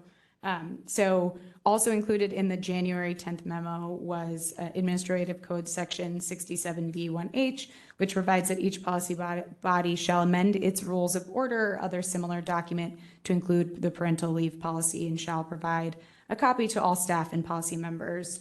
So yes, I had anticipated presenting an amendment to the bylaws. However, I will postpone that until next meeting. But I move that we support this recommendation. I don't really think we need to vote on it per se, knowing that we have to do it the next month. But I do recommend folks to read it, read what was included in the memo, because we are not in compliance with that recommendation that they had already provided. So I guess I take my motion back, but I wanted to open that conversation in case anyone has any questions or feedback. Okay, so let's move to public comment and then we'll take a vote. Okay, it looks like we have just one hand raised or two hands raised. So take public comment from George. You have 3 minutes. You're unmuted. Well, I won't need it, but first off, I just really want to say I'm really happy that you are making this motion. It's going to be very good for San Francisco. You know, a lot of people suffered, and a number of small businesses went out of business permanently from the lockdowns, and it was such a terrible situation with COVID. But one of the bright things that came out of it was this public remote participation. So, you know, it's one of the things we can make the most of, getting some benefit out of the whole COVID situation. So that on top of, well, I mean, the other thing I want to say about this is I'd like you to take a moment to think back on some of the occasions where public comment has improved your ability, remote public comment has improved your ability to make better decisions on this commission. And so when you've thought of those things, maybe include a few of those examples when you write the letters that go to the Board of Supervisors. And not only does this benefit the situation with them being in support of you keeping public participation open on this commission, but it will also build the momentum for them to keep public participation that's remote open on other hearings and other commissions in San Francisco. Thank you. That's all I wanted to say. Okay, thank you. Next, we have Mr. Turner. You're unmuted. You have 3 minutes. Yes, thank you. On behalf of the public, I want to give our support to the commissioners for moving forward on this. Thank you for that, and associate myself with the comments of the previous caller. Sunset George, I think is the name he goes by. And if possible, the public would like to find out the mystery person that he's meeting with that is the nationally renowned expert. Thank you. Okay, thank you. Next, we have Jim Soper, I believe. You have 3 minutes. I'm unmuting you.